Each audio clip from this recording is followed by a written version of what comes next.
حضور اکرم صلی اللہ علیہ وآلہ وسلم کا ارشاد ہے، تمام اعمال کا دار و مدار نیت پر ہے، اور ہر عمل کا نتیجہ ہر انسان کو اس کی نیت کے مطابق ہی ملے گا۔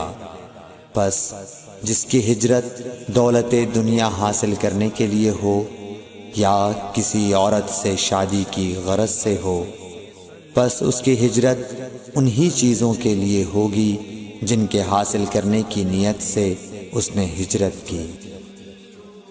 صحیح بخاری حدیث نمبر 2۔ حضور اکرم صلی اللہ علیہ وآلہ وسلم نے فرمایا کہ وحی نازل ہوتے وقت کبھی مجھ کو گھنٹی کی سی آواز محسوس ہوتی ہے، اور وحی کی یہ کیفیت مجھ پر بہت شاق گزرتی ہے۔ جب یہ کیفیت ختم ہوتی ہے تو میرے دل و دماغ پر اس فرشتے کے ذریعے نازل شدہ وحی محفوظ ہو جاتی ہے، اور کسی وقت ایسا ہوتا ہے کہ فرشتہ بشکل انسان میرے پاس آتا ہے اور مجھ سے کلام کرتا ہے، پس میں اس کا کہا ہوا یاد رکھ لیتا ہوں۔ صحیح بخاری حدیث نمبر 3۔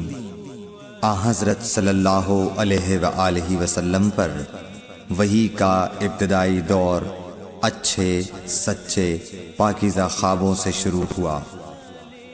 آپ خواب میں جو کچھ دیکھتے وہ صبح کی روشنی کی طرح صحیح اور سچا ثابت ہوتا۔ پھر من جانب قدرت آپ تنہائی پسند ہو گئے، اور آپ نے غار حرا میں خلوت نشینی اختیار فرمائی، اور کئی دن اور رات وہاں مسلسل عبادت اور یاد الہی و ذکر میں مشغول رہنے لگے۔ جب تک گھر آنے کو دل نہ چاہتا توشہ ہمراہ لیے ہوئے وہاں رہتے۔ توشہ ختم ہونے پر ہی اہلیہ محترمہ حضرت خدیجہ رضی اللہ تعالی عنہا کے پاس تشریف لاتے، اور کچھ توشہ ہمراہ لے کر پھر وہاں جا کر خلوت گزین ہو جاتے۔ یہی طریقہ جاری رہا یہاں تک کہ آپ پر حق منکشف ہو گیا، اور آپ غار حرا ہی میں قیام پذیر تھے کہ اچانک حضرت جبرائیل علیہ السلام آپ کے پاس حاضر ہوئے اور کہنے لگے کہ اے محمد پڑھو۔ آپ فرماتے ہیں کہ میں نے کہا کہ میں پڑھنا نہیں جانتا۔ آپ صلی اللہ علیہ وسلم فرماتے ہیں کہ فرشتے نے مجھے پکڑ کر اتنے زور سے بھینچا کہ میری طاقت جواب دے گئی۔ پھر مجھے چھوڑ کر کہا پڑھو۔ میں نے پھر وہی جواب دیا کہ میں پڑھا ہوا نہیں ہوں۔ اس فرشتے نے مجھ کو نہایت ہی زور سے بھینچا کہ مجھ کو سخت تکلیف محسوس ہوئی۔ پھر اس نے کہا کہ پڑھ۔ میں نے کہا میں پڑھا ہوا نہیں ہوں۔ فرشتے نے تیسری بار مجھ کو پکڑا اور تیسری مرتبہ پھر مجھ کو بھینچا، پھر مجھے چھوڑ دیا اور کہنے لگا کہ پڑھو اپنے رب کے نام کی مدد سے جس نے پیدا کیا اور انسان کو خون کی پھٹکی سے بنایا۔ پڑھو اور آپ کا رب بہت ہی مہربانیاں کرنے والا ہے۔ بس یہی آیتیں آپ حضرت جبرائیل علیہ السلام سے سن کر اس حال میں غار حرا سے واپس ہوئے کہ آپ کا دل اس انوکھے واقعے سے کانپ رہا تھا۔ آپ حضرت خدیجہ کے ہاں تشریف لائے اور فرمایا کہ مجھے کمبل اوڑھا دو، مجھے کمبل اوڑھا دو۔ لوگوں نے آپ کو کمبل اوڑھا دیا۔ جب آپ کا ڈر جاتا رہا تو آپ نے اپنی زوجہ محترمہ حضرت خدیجہ رضی اللہ تعالی عنہا کو تفصیل کے ساتھ یہ واقعہ سنایا، اور فرمانے لگے کہ مجھ کو اب اپنی جان کا خوف ہو گیا ہے۔ آپ کی اہلیہ محترمہ حضرت خدیجہ رضی اللہ تعالی عنہا نے آپ کی ڈھارس بندھائی اور کہا کہ آپ کا خیال صحیح نہیں ہے۔ اللہ کی قسم آپ کو اللہ کبھی رسوا نہیں کرے گا۔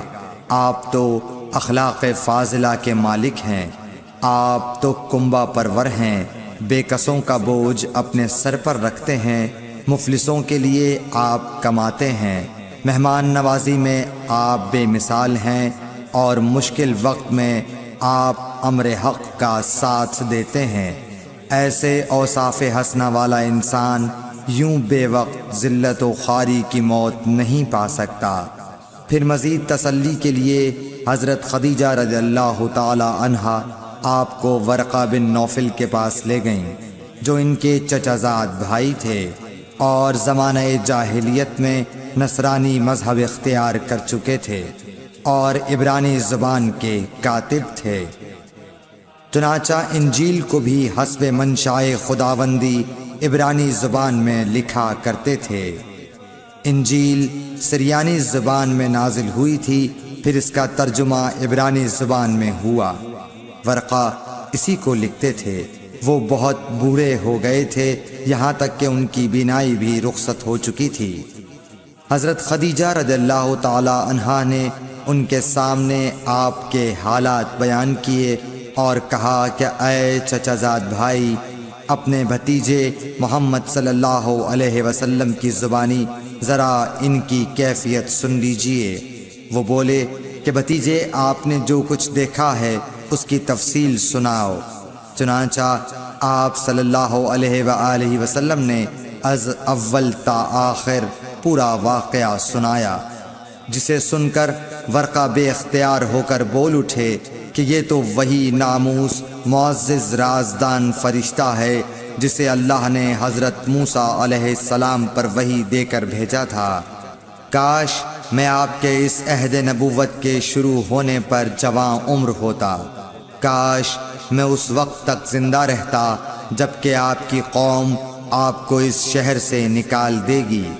رسول کریم صلی اللہ علیہ وآلہ وسلم نے یہ سن کر تعجب سے پوچھا کہ کیا وہ لوگ مجھ کو نکال دیں گے، حالانکہ میں تو ان میں صادق و امین و مقبول ہوں۔ ورقہ بولا، ہاں یہ سب کچھ سچ ہے، مگر جو شخص بھی آپ کی طرح امر حق لے کر آیا لوگ اس کے دشمن ہی ہو گئے ہیں۔ اگر مجھے آپ کی نبوت کا وہ زمانہ مل جائے تو میں آپ کی پوری مدد کروں گا، مگر ورقہ کچھ دنوں کے بعد انتقال کر گئے۔ پھر کچھ عرصے تک وحی کی آمد موقوف رہی۔ صحیح بخاری حدیث نمبر 4۔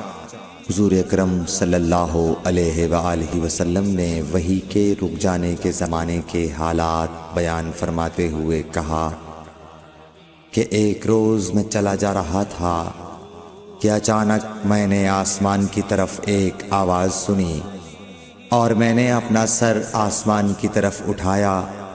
کیا دیکھتا ہوں کہ وہی فرشتہ جو میرے پاس غار حرا میں آیا تھا وہ آسمان و زمین کے بیچ میں ایک کرسی پر بیٹھا ہوا ہے۔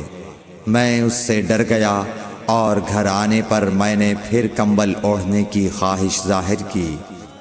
اس وقت اللہ پاک کی طرف سے یہ آیات نازل ہوئیں، اے لحاف اوڑھ کر لیٹنے والے، اٹھ کھڑا ہو اور لوگوں کو عذاب الہی سے ڈرا اور اپنے رب کی بڑائی بیان کر اور اپنے کپڑوں کو پاک صاف رکھ اور گندگی سے دور رہ۔ اس کے بعد وہی تیزی کے ساتھ پے در پے آنے لگی۔ صحیح بخاری حدیث نمبر 5۔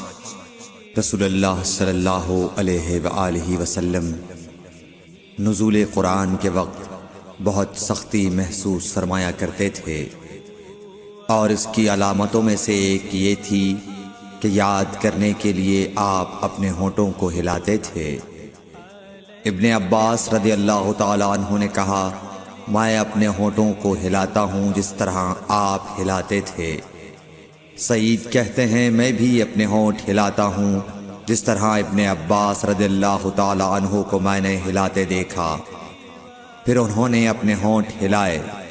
ابن عباس رضی اللہ تعالیٰ عنہ نے کہا، پھر یہ آیت اتری کہ اے محمد، قرآن کو جلد جلد یاد کرنے کے لیے اپنی زبان نہ ہلاؤ، اس کا جمع کر دینا اور پڑھا دینا ہمارا ذمہ ہے۔ حضرت ابن عباس رضی اللہ تعالیٰ عنہ کہتے ہیں یعنی قرآن آپ صلی اللہ علیہ وآلہ وسلم کے دل میں جما دینا اور پڑھا دینا ہمارے ذمے ہے۔ پھر جب ہم پڑھ چکے تو اس پڑھے ہوئے کی اتباع کرو۔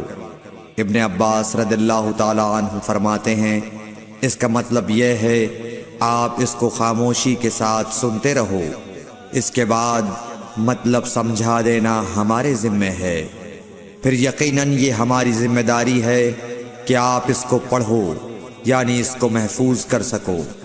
چنانچہ اس کے بعد جب آپ کے پاس حضرت جبرائیل علیہ السلام وحی لے کر آتے تو آپ توجہ سے سنتے، جب وہ چلے جاتے تو رسول اللہ صلی اللہ علیہ وسلم اس وحی کو اس طرح پڑھتے جس طرح حضرت جبرائیل علیہ السلام نے اسے پڑھا تھا۔ صحیح بخاری حدیث نمبر 6۔ رسول اللہ صلی اللہ علیہ وآلہ وسلم سب لوگوں سے زیادہ جواد سخی تھے، اور رمضان میں دوسرے اوقات کے مقابلے میں جب جبرائیل علیہ السلام آپ صلی اللہ علیہ وآلہ وسلم سے ملتے بہت ہی زیادہ جود و کرم فرماتے۔ جبرائیل علیہ السلام رمضان کی ہر رات میں آپ صلی اللہ علیہ وآلہ وسلم سے ملاقات کرتے اور آپ کے ساتھ قرآن کا دورہ کرتے۔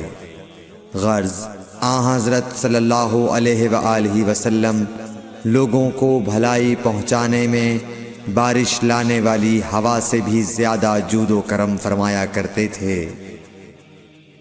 صحیح بخاری حدیث نمبر 7۔ ہرقل شاہ روم نے قریش کے قافلے میں ایک آدمی بلانے کو بھیجا، اور اس وقت یہ لوگ تجارت کے لیے ملک شام گئے ہوئے تھے، اور یہ وہ زمانہ تھا جب رسول اللہ صلی اللہ علیہ وسلم نے قریش اور ابو سفیان سے ایک وقتی عہد کیا ہوا تھا۔ جب ابو سفیان اور دوسرے لوگ ہرقل کے پاس ایلیا پہنچے جہاں ہرقل نے دربار طلب کیا تھا، اس کے گرد روم کے بڑے بڑے لوگ، علماء، وزراء و امراء بیٹھے ہوئے تھے۔ ہرقل نے ان کو اور اپنے ترجمان کو بلوایا، پھر ان سے پوچھا کہ تم میں سے کون شخص مدعی رسالت کا زیادہ قریبی عزیز ہے؟ ابو سفیان کہتے ہیں کہ میں بول اٹھا کہ میں اس کا سب سے زیادہ قریبی رشتہ دار ہوں۔ یہ سن کر ہرقل نے حکم دیا کہ اس ابو سفیان کو میرے قریب لا کر بٹھاؤ اور اس کے ساتھیوں کو اس کی پیٹھ کے پیچھے بٹھا دو۔ پھر اپنے ترجمان سے کہا کہ ان لوگوں سے کہہ دو کہ میں ابو سفیان سے اس شخص یعنی محمد صلی اللہ علیہ وسلم کے حالات پوچھتا ہوں، اگر یہ مجھ سے کسی بات میں جھوٹ بول دے تو تم اس کا جھوٹ ظاہر کر دینا۔ ابو سفیان کا قول ہے کہ خدا کی قسم اگر مجھے یہ غیرت نہ آتی کہ یہ لوگ مجھ کو جھٹلائیں گے تو میں آپ صلی اللہ علیہ وسلم کی نسبت ضرور غلط گوئی سے کام لیتا۔ خیر، پہلی بات جو ہرقل نے مجھ سے پوچھی وہ یہ کہ اس شخص کا خاندان تم لوگوں میں کیسا ہے؟ میں نے کہا وہ تو بڑے اونچے عالی نسب والے ہیں۔ کہنے لگا اس سے پہلے بھی کسی نے تم لوگوں میں ایسی بات کہی تھی؟ میں نے کہا نہیں۔ کہنے لگا اچھا اس کے بڑوں میں کوئی بادشاہ ہوا ہے؟ میں نے کہا نہیں۔ پھر اس نے کہا بڑے لوگوں نے اس کی پیروی اختیار کی ہے یا کمزوروں نے؟ میں نے کہا نہیں، کمزوروں نے۔ پھر کہنے لگا اس کے تابعدار روز بڑھتے جاتے ہیں یا کوئی ساتھی پھر بھی جاتا ہے؟ میں نے کہا نہیں۔ کہنے لگا کیا اپنے اس دعوی نبوت سے پہلے کبھی کسی بھی موقع پر اس نے جھوٹ بولا ہے؟ میں نے کہا نہیں، اور اب ہماری اس سے صلح کی ایک مقررہ مدت ٹھہری ہوئی ہے، معلوم نہیں وہ اس میں کیا کرنے والا ہے۔ ابو سفیان کہتے ہیں میں اس بات کے سوا اور کوئی جھوٹ اس گفتگو میں شامل نہ کر سکا۔ ہرقل نے کہا کیا تمہاری اس سے کبھی لڑائی بھی ہوئی ہے؟ ہم نے کہا کہ ہاں۔ بولا پھر تمہاری اور اس کی جنگ کا کیا حال ہوتا ہے؟ میں نے کہا لڑائی ڈول کی طرح ہے، کبھی وہ ہم سے میدان جنگ جیت لیتے ہیں اور کبھی ہم ان سے جیت لیتے ہیں۔ ہرقل نے پوچھا، وہ تمہیں کس بات کا حکم دیتا ہے؟ میں نے کہا، وہ کہتا ہے کہ صرف ایک اللہ ہی کی عبادت کرو، اس کا کسی کو شریک نہ بناؤ، اور اپنے باپ دادا کی شرک کی باتیں چھوڑ دو، اور ہمیں نماز پڑھنے، سچ بولنے، پرہیزگاری اور صلہ رحمی کا حکم دیتا ہے۔ یہ سب سن کر پھر ہرقل نے اپنے ترجمان سے کہا کہ ابو سفیان سے کہہ دے کہ میں نے تم سے اس کا نسب پوچھا تو تم نے کہا کہ وہ ہم سے عالی نسب ہے، اور پیغمبر اپنی قوم میں عالی نسب ہی بھیجے جایا کرتے ہیں۔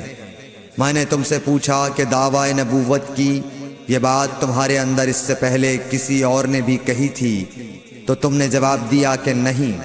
تب میں نے اپنے دل میں کہا کہ اگر یہ بات اس سے پہلے کسی اور نے کہی ہوتی تو میں سمجھتا کہ اس شخص نے بھی اسی بات کی تقلید کی ہے جو پہلے کہی جا چکی ہے۔ میں نے تم سے پوچھا کہ اس کے بڑوں میں کوئی بادشاہ بھی گزرا ہے، تو تم نے کہا کہ نہیں۔ تو میں نے دل میں کہا کہ ان کے بزرگوں میں سے کوئی بادشاہ ہوا ہوگا تو کہہ دوں گا کہ وہ شخص اس بہانے اپنے آباء و اجداد کی بادشاہت اور ان کا ملک دوبارہ حاصل کرنا چاہتا ہے۔ اور میں نے تم سے پوچھا کہ اس بات کے کہنے یعنی پیغمبری کا دعویٰ کرنے سے پہلے تم نے کبھی اس کو دروغ گوئی کا الزام لگایا ہے؟ تم نے کہا کہ نہیں۔ تو میں نے سمجھ لیا کہ جو شخص آدمیوں کے ساتھ دروغ گوئی سے بچے وہ اللہ کے بارے میں کیسے جھوٹی بات کہہ سکتا ہے۔ اور میں نے تم سے پوچھا کہ بڑے لوگ اس کے پیرو ہوتے ہیں یا کمزور آدمی؟ تم نے کہا کمزوروں نے اس کی اتباع کی ہے۔ تو دراصل یہی لوگ پیغمبروں کے متبعین ہوتے ہیں۔ اور میں نے تم سے پوچھا کہ اس کے ساتھی بڑھ رہے ہیں یا کم ہو رہے ہیں؟ تم نے کہا کہ وہ بڑھ رہے ہیں، اور ایمان کی کیفیت یہی ہوتی ہے حتیٰ کہ وہ کامل ہو جاتا ہے۔ اور میں نے تم سے پوچھا کہ آیا کوئی شخص اس کے دین سے ناخوش ہو کر مرتد بھی ہو جاتا ہے؟ تم نے کہا نہیں۔ تو ایمان کی خاصیت بھی یہی ہے، جن کے دلوں میں اس کی مسرت رچ بس جائے وہ اس سے لوٹا نہیں کرتے۔ اور میں نے تم سے پوچھا کہ آیا وہ کبھی عہد شکنی کرتے ہیں؟ تم نے کہا نہیں۔ پیغمبروں کا یہی حال ہوتا ہے، وہ عہد کی خلاف ورزی نہیں کرتے۔ اور میں نے تم سے کہا کہ وہ تم سے کس چیز کے لیے کہتے ہیں؟ تم نے کہا کہ وہ ہمیں حکم دیتے ہیں کہ اللہ کی عبادت کرو، اس کے ساتھ کسی کو شریک نہ ٹھہراؤ، اور تمہیں بتوں کی پرستش سے روکتے ہیں، سچ بولنے اور پرہیزگاری کا حکم دیتے ہیں۔ لہٰذا اگر یہ باتیں جو تم کہہ رہے ہو سچ ہیں تو ان قریب وہ اس جگہ کا مالک ہو جائے گا کہ جہاں میرے یہ دونوں پاؤں ہیں۔ مجھے معلوم تھا کہ وہ پیغمبر آنے والا ہے، مگر مجھے یہ معلوم نہیں تھا کہ وہ تمہارے اندر ہوگا۔ اگر میں جانتا کہ اس تک پہنچ سکوں گا تو اس سے ملنے کے لیے ہر تکلیف گوارا کرتا۔ اگر میں اس کے پاس ہوتا تو اس کے پاؤں دھوتا۔ ہرقل نے رسول اللہ صلی اللہ علیہ وسلم کا وہ خط منگایا جو آپ نے وحیہ کلبی رضی اللہ تعالیٰ عنہ کے ذریعے حاکم بصرہ کے پاس بھیجا تھا، اور اس نے وہ ہرقل کے پاس بھیج دیا تھا۔ پھر اس کو پڑھا تو اس میں لکھا تھا، اللہ کے نام کے ساتھ جو نہایت مہربان اور رحم والا ہے۔ اللہ کے بندے اور اس کے پیغمبر محمد صلی اللہ علیہ وسلم کی طرف سے یہ خط ہے شاہ روم کے لیے۔ اس شخص پر سلام ہو جو ہدایت کی پیروی کرے۔ اس کے بعد میں آپ کے سامنے دعوت اسلام پیش کرتا ہوں۔ اگر آپ اسلام لے آئیں گے تو دین و دنیا میں سلامتی نصیب ہوگی، اللہ آپ کو دوہرا ثواب دے گا، اور اگر آپ میری دعوت سے روگردانی کریں گے تو آپ کی رعایا کا گناہ بھی آپ ہی پر ہوگا۔ اور اے اہل کتاب، ایک ایسی بات پر آ جاؤ جو ہمارے اور تمہارے درمیان یکساں ہے، وہ یہ کہ ہم اللہ کے سوا کسی کی عبادت نہ کریں اور کسی کو اس کا شریک نہ ٹھہرائیں، اور نہ ہم میں سے کوئی کسی کو خدا کے سوا اپنا رب بنائے۔ پھر اگر وہ اہل کتاب اس کتاب سے منہ پھیر لیں تو مسلمانوں، تم ان سے کہہ دو کہ تم مانو یا نہ مانو، ہم ایک خدا کے اطاعت گزار ہیں۔ ابو سفیان کہتے ہیں جب ہرقل نے جو کچھ کہنا تھا کہہ دیا اور خط پڑھ کر فارغ ہوا تو اس کے ارد گرد بہت شور و غوغا ہوا، بہت سی آوازیں اٹھیں اور ہمیں باہر نکال دیا گیا۔ تب میں نے اپنے ساتھیوں سے کہا کہ ابو کبشہ کے بیٹے حضرت صلی اللہ علیہ وسلم کا معاملہ تو بہت بڑھ گیا، دیکھو تو اس سے بنی اصفر روم کا بادشاہ بھی ڈرتا ہے۔ مجھے اس وقت سے اس بات کا یقین ہو گیا کہ حضور صلی اللہ علیہ وسلم ان قریب غالب ہو کر رہیں گے، حتیٰ کہ اللہ نے مجھے مسلمان کر دیا۔ راوی کا بیان ہے کہ ابن ناطور ایلیا کا حاکم ہرقل کا مصاحب اور شام کے نصارہ کا لاٹ پادری بیان کرتا تھا کہ ہرقل جب ایلیا آیا ایک دن صبح کو پریشان اٹھا تو اس کے درباریوں نے دریافت کیا کہ آج ہم آپ کی حالت بدلی ہوئی پاتے ہیں، کیا وجہ ہے؟ ابن ناطور کا بیان ہے کہ ہرقل نجومی تھا، علم نجوم میں وہ پوری مہارت رکھتا تھا۔ اس نے اپنے ہم نشینوں کو بتایا کہ میں نے آج رات ستاروں پر نظر ڈالی تو دیکھا کہ ختنہ کرنے والوں کا بادشاہ ہمارے ملک پر غالب آ گیا ہے۔ بھلا اس زمانے میں کون لوگ ختنہ کرتے ہیں؟ انہوں نے کہا کہ یہود کے سوا کوئی ختنہ نہیں کرتا، سو ان کی وجہ سے پریشان نہ ہوں۔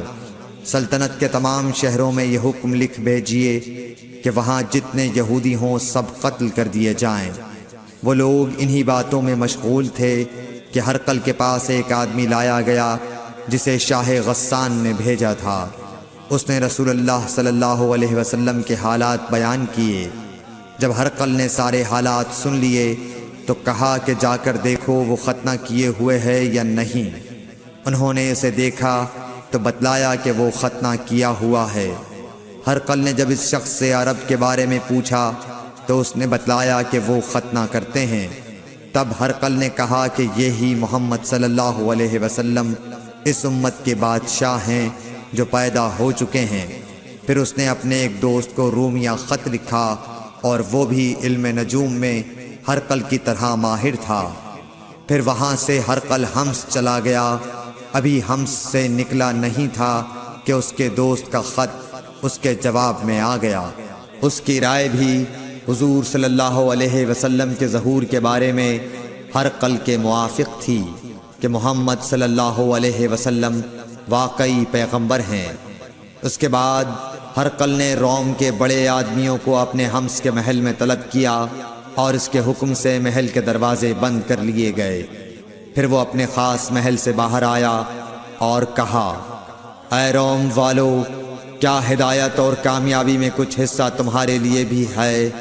اگر تم اپنی سلطنت کی بقا چاہتے ہو تو پھر اس نبی صلی اللہ علیہ وسلم کی بیعت کر لو اور مسلمان ہو جاؤ۔ یہ سننا تھا کہ پھر لوگ وحشی گدھوں کی طرح دروازوں کی طرف دوڑے، مگر انہیں بند پایا۔ آخر جب ہرقل نے اس بات سے ان کی یہ نفرت دیکھی اور ان کے ایمان لانے سے مایوس ہو گیا تو کہنے لگا کہ ان لوگوں کو میرے پاس لاؤ۔ جب وہ دوبارہ آئے تو اس نے کہا، میں نے جو بات کہی تھی اس سے تمہاری دینی پختگی کی آزمائش مقصود تھی، سو وہ میں نے دیکھ لی۔ تب یہ بات سن کر وہ سب کے سب اس کے سامنے سجدے میں گر پڑے اور اس سے خوش ہو گئے۔ بالآخر ہرقل کی آخری حالت یہی رہی۔ صحیح بخاری حدیث نمبر 8۔ رسول اللہ صلی اللہ علیہ وسلم نے فرمایا، اسلام کی بنیاد 5 چیزوں پر قائم کی گئی ہے۔ اول، گواہی دینا کہ اللہ کے سوا کوئی معبود نہیں اور بے شک حضرت محمد صلی اللہ علیہ وسلم اللہ کے سچے رسول ہیں، اور نماز قائم کرنا اور زکوٰۃ ادا کرنا اور حج کرنا اور رمضان کے روزے رکھنا۔ صحیح بخاری حدیث نمبر 9۔ نبی کریم صلی اللہ علیہ وآلہ وسلم نے فرمایا کہ ایمان کی 60 سے کچھ اوپر شاخیں ہیں۔ اور حیا شرم بھی ایمان کی ایک شاخ ہے۔ صحیح بخاری حدیث نمبر 10۔ حضرت محمد مصطفیٰ صلی اللہ علیہ وآلہ وسلم نے فرمایا، مسلمان وہ ہے جس کی زبان اور ہاتھ سے مسلمان بچے رہیں، اور مہاجر وہ ہے جو ان کاموں کو چھوڑ دے جن سے اللہ نے منع فرمایا۔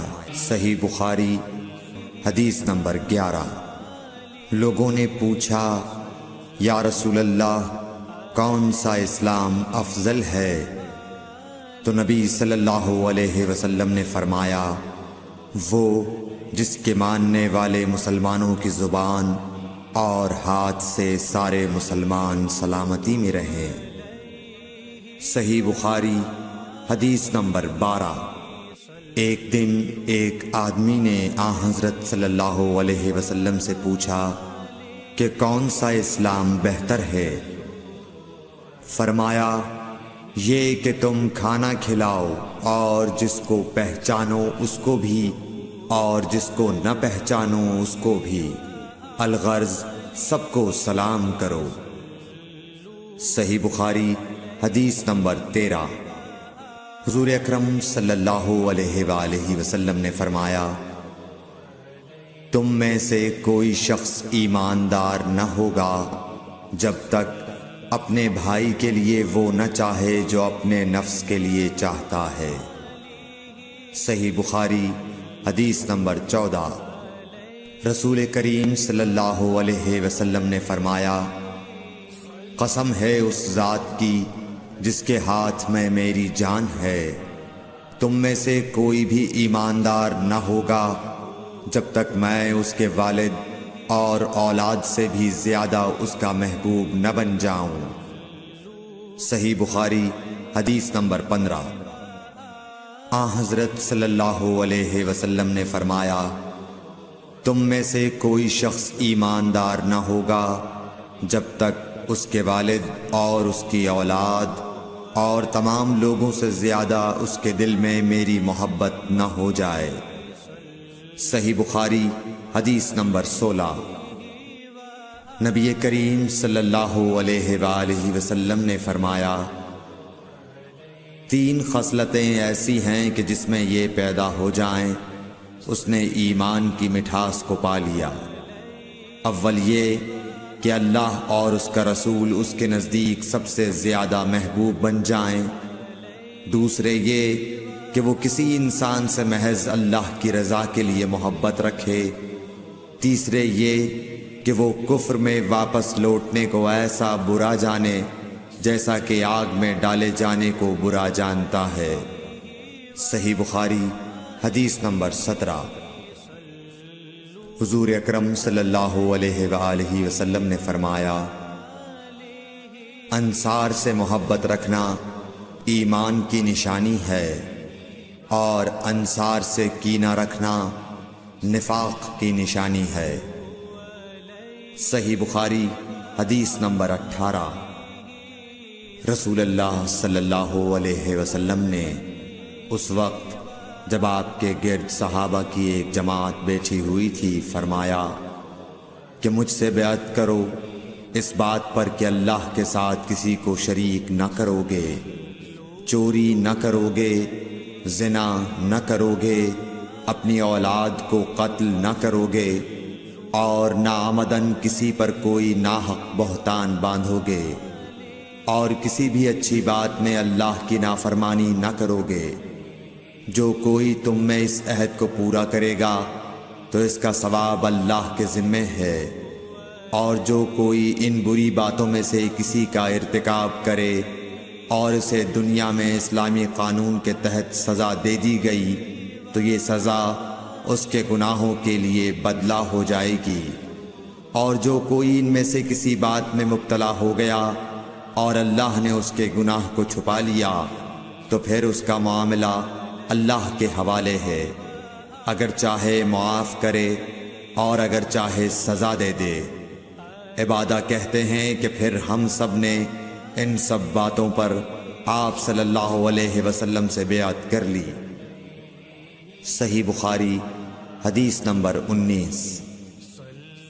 رسول اللہ صلی اللہ علیہ وسلم نے فرمایا، وہ وقت قریب ہے جب مسلمان کا سب سے عمدہ مال اس کی بکریاں ہوں گی، جن کے پیچھے وہ پہاڑوں کی چوٹیوں اور برساتی وادیوں میں اپنے دین کو بچانے کے لیے بھاگ جائے گا۔ صحیح بخاری حدیث نمبر 20۔ رسول اللہ صلی اللہ علیہ وسلم کسی کام کا حکم دیتے تو ایسا ہی کام ہوتا جس کے کرنے کی لوگوں میں طاقت ہوتی۔ اس پر صحابہ کرام نے عرض کیا کہ یا رسول اللہ، ہم لوگ تو آپ جیسے نہیں ہیں، آپ تو معصوم ہیں اور آپ کی اللہ پاک نے اگلی پچھلی سب لغزشیں معاف فرما دی ہیں، اس لیے ہمیں اپنے سے کچھ زیادہ عبادت کرنے کا حکم فرمائیے۔ یہ سن کر آپ ناراض ہوئے، حتیٰ کہ خفگی آپ کے چہرہ مبارک سے ظاہر ہونے لگی۔ پھر فرمایا کہ بے شک میں تم سب سے زیادہ اللہ سے ڈرتا ہوں اور تم سب سے زیادہ اسے جانتا ہوں، پس تم مجھ سے بڑھ کر عبادت نہیں کر سکتے۔ صحیح بخاری حدیث نمبر 21۔ حضور اکرم صلی اللہ علیہ وآلہ وسلم نے ارشاد فرمایا، جس شخص میں یہ 3 باتیں ہوں گی وہ ایمان کا مزہ پالے گا۔ ایک یہ کہ وہ شخص جسے اللہ اور اس کا رسول ان کے ماں سوا سے زیادہ عزیز ہوں، اور دوسرے یہ کہ جو کسی بندے سے محض اللہ ہی کے لیے محبت کرے، اور تیسری بات یہ کہ جسے اللہ نے کفر سے نجات دی ہو، پھر دوبارہ کفر اختیار کرنے کو وہ ایسا برا سمجھے جیسا آگ میں گر جانے کو برا جانتا ہے۔ صحیح بخاری حدیث نمبر 22۔ حضرت محمد مصطفیٰ صلی اللہ علیہ وآلہ وسلم نے فرمایا، جب جنتی جنت میں اور دوزخی دوزخ میں داخل ہو جائیں گے، اللہ پاک فرمائے گا، جس کے دل میں رائی کے دانے کے برابر بھی ایمان ہو، اس کو بھی دوزخ سے نکال لو۔ تب ایسے لوگ دوزخ سے نکال لیے جائیں گے اور وہ جل کر کوئلے کی طرح سیاہ ہو چکے ہوں گے، پھر زندگی کی نہر میں یا بارش کے پانی میں ڈالے جائیں گے۔ اس وقت وہ دانے کی طرح اگائیں گے جس طرح ندی کے کنارے دانے اگاتے ہیں۔ کیا تم نے نہیں دیکھا کہ دانہ زردی مائل پیچ در پیچ نکلتا ہے؟ صحیح بخاری حدیث نمبر 23۔ حضور اکرم صلی اللہ علیہ وآلہ وسلم نے فرمایا، میں ایک وقت سو رہا تھا، میں نے خواب میں دیکھا کہ لوگ میرے سامنے پیش کیے جا رہے ہیں اور وہ کرتے پہنے ہوئے ہیں، کسی کا کرتا سینے تک ہے اور کسی کا اس سے نیچا ہے۔ پھر میرے سامنے عمر بن خطاب لائے گئے، ان کے بدن پر جو کرتا تھا اسے وہ گھسیٹ رہے تھے، یعنی ان کا کرتا زمین تک نیچا تھا۔ صحابہ رضی اللہ تعالی عنہ نے پوچھا کہ یا رسول اللہ، اس کی کیا تعبیر ہے؟ آپ نے فرمایا کہ اس سے دین مراد ہے۔ صحیح بخاری حدیث نمبر 24۔ ایک مرتبہ رسول کریم صلی اللہ علیہ وسلم ایک انصاری شخص کے پاس سے گزرے، اس حال میں کہ وہ اپنے ایک بھائی سے کہہ رہے تھے کہ تم اتنی شرم کیوں کرتے ہو؟ آپ نے اس انصاری سے فرمایا کہ اس کو اس کے حال پر رہنے دو، کیونکہ حیا بھی ایمان ہی کا ایک حصہ ہے۔ صحیح بخاری حدیث نمبر 25۔ رسول اللہ صلی اللہ علیہ وسلم نے فرمایا، مجھے اللہ کی طرف سے حکم دیا گیا ہے کہ لوگوں سے جنگ کروں اس وقت تک کہ وہ اس بات کا اقرار کر لیں کہ اللہ کے سوا کوئی معبود نہیں ہے، اور یہ کہ محمد صلی اللہ علیہ وسلم اللہ کے سچے رسول ہیں، اور نماز ادا کرنے لگیں اور زکوٰۃ دیں۔ جس وقت وہ یہ کرنے لگیں گے تو مجھ سے اپنے جان و مال کو محفوظ کر لیں گے، سوائے اسلام کے حق کے۔ رہا ان کے دل کا حال تو ان کا حساب اللہ کے ذمے ہے۔ صحیح بخاری حدیث نمبر 26۔ رسول اللہ صلی اللہ علیہ وسلم سے دریافت کیا گیا کہ کون سا عمل سب سے افضل ہے؟ فرمایا اللہ اور اس کے رسول پر ایمان لانا۔ کہا گیا اس کے بعد کون سا؟ آپ نے فرمایا کہ اللہ کی راہ میں جہاد کرنا۔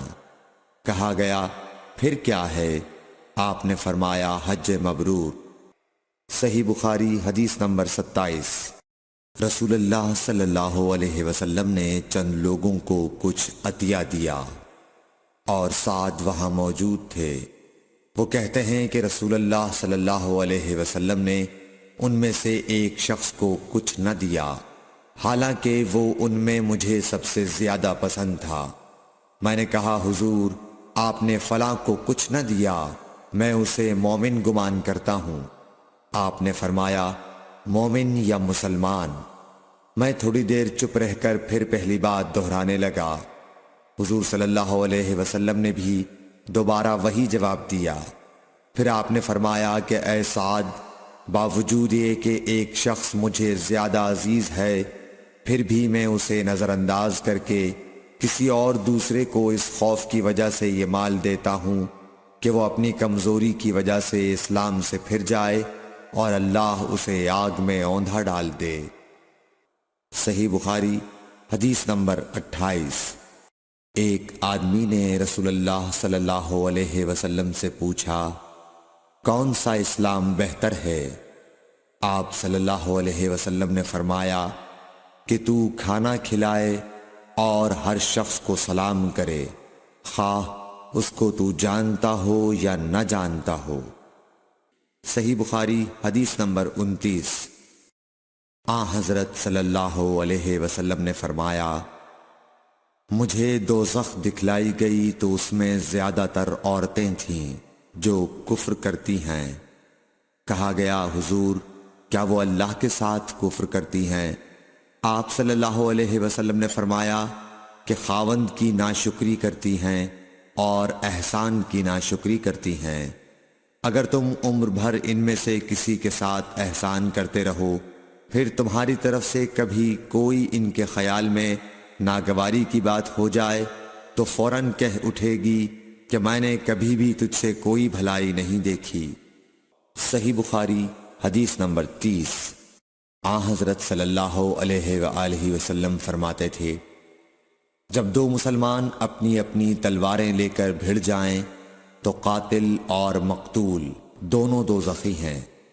عرض کیا گیا یا رسول اللہ قاتل تو خیر ضرور دوزخی ہونا چاہیے، مقتول کیوں؟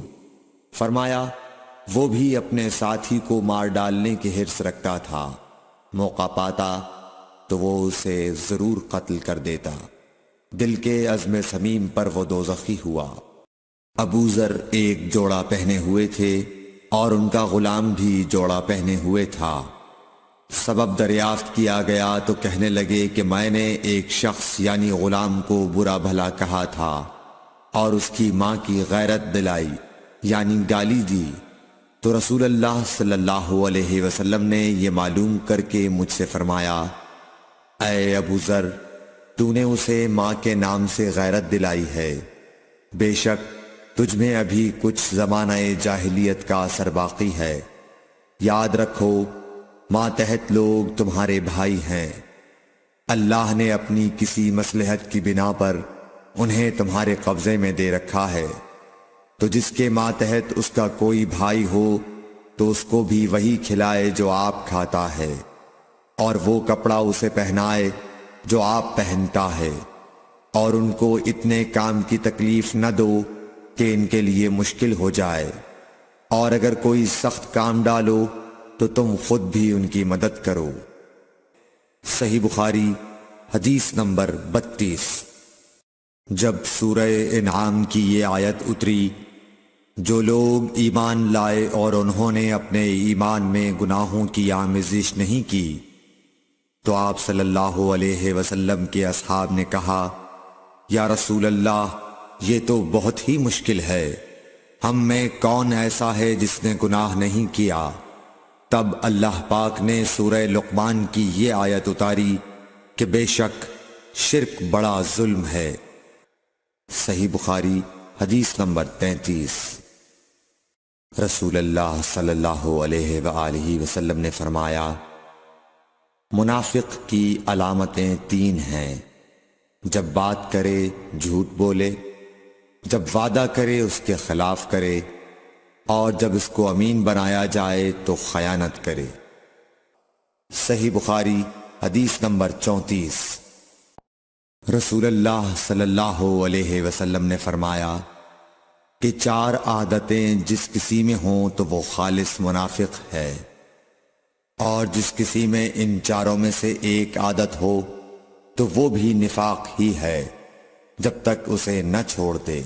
وہ یہ ہیں: جب اسے امین بنایا جائے تو امانت میں خیانت کرے، اور بات کرتے وقت جھوٹ بولے، اور جب کسی سے عہد کرے تو اسے پورا نہ کرے، اور جب کسی سے لڑے تو گالیوں پر اتر آئے۔ صحیح بخاری حدیث نمبر 35۔ رسول اللہ صلی اللہ علیہ وسلم نے فرمایا، جو شخص شب قدر ایمان کے ساتھ محض ثواب آخرت کے لیے ذکر و عبادت میں گزارے، اس کے گزشتہ گناہ بخش دیے جاتے ہیں۔ صحیح بخاری حدیث نمبر 36۔ رسول اللہ صلی اللہ علیہ وسلم نے فرمایا، جو شخص اللہ کی راہ میں جہاد کے لیے نکلا، اللہ اس کا ضامن ہو گیا۔ اللہ تعالیٰ فرماتا ہے، اس کو میری ذات پر یقین اور میرے پیغمبروں کی تصدیق نے اس سرفروشی کے لیے گھر سے نکالا ہے۔ میں اس بات کا ضامن ہوں کہ یا تو اس کو واپس کر دوں ثواب اور مال غنیمت کے ساتھ، یا شہید ہونے کے بعد جنت میں داخل کر دوں۔ رسول اللہ صلی اللہ علیہ وسلم نے فرمایا، اور اگر میں اپنی امت پر اس کام کو دشوار نہ سمجھتا تو لشکر کا ساتھ نہ چھوڑتا، اور میری خواہش ہے کہ اللہ کی راہ میں مارا جاؤں، پھر زندہ کیا جاؤں، پھر مارا جاؤں، پھر زندہ کیا جاؤں، پھر مارا جاؤں۔ صحیح بخاری حدیث نمبر 37۔ حضرت صلی اللہ علیہ وسلم نے فرمایا، جو کوئی رمضان میں راتوں کو ایمان رکھ کر اور ثواب کے لیے عبادت کرے، اس کے اگلے گناہ بخش دیے جاتے ہیں۔ صحیح بخاری حدیث نمبر 38۔ حضرت صلی اللہ علیہ وسلم نے فرمایا، جس نے رمضان کے روزے ایمان اور خالص نیت کے ساتھ رکھے، اس کے پچھلے گناہ بخش دیے گئے۔ صحیح بخاری حدیث نمبر 39۔ حضرت صلی اللہ علیہ وسلم نے فرمایا، بے شک دین آسان ہے، اور جو شخص دین میں سختی اختیار کرے گا تو دین اس پر غالب آ جائے گا اور اس کی سختی نہ چل سکے گی۔ بس اس لیے اپنے عمل میں پختگی اختیار کرو، اور جہاں تک ممکن ہو میانہ روی برتو، اور خوش ہو جاؤ کہ اس طرز عمل سے تم کو دارین کے فوائد حاصل ہوں گے، اور صبح اور دوپہر اور شام اور کسی قدر رات میں عبادت سے مدد حاصل کرو۔ نماز 5 وقتہ بھی مراد ہو سکتی ہے کہ پابندی سے ادا کرو۔ صحیح بخاری حدیث نمبر 40۔ رسول اللہ صلی اللہ علیہ وسلم جب مدینہ تشریف لائے تو پہلے اپنی نانہال اترے جو انصار تھے، اور وہاں آپ نے 16 یا 17 ماہ بیت المقدس کی طرف منہ کر کے نماز پڑھی، اور آپ کی خواہش تھی کہ آپ کا قبلہ بیت اللہ کی طرف ہو۔ جب بیت اللہ کی طرف نماز پڑھنے کا حکم ہو گیا تو سب سے پہلی نماز جو آپ نے بیت اللہ کی طرف پڑھی عصر کی نماز تھی۔ وہاں آپ صلی اللہ علیہ وسلم کے ساتھ لوگوں نے بھی نماز پڑھی۔ پھر آپ کے ساتھ نماز پڑھنے والوں سے ایک آدمی نکلا اور اس کا مسجد بنی حارثہ کی طرف گزر ہوا تو وہ لوگ رکوع میں تھے۔ وہ بولا کہ میں اللہ کی گواہی دیتا ہوں کہ میں نے رسول اللہ صلی اللہ علیہ وسلم کے ساتھ مکے کی طرف منہ کر کے نماز پڑھی ہے۔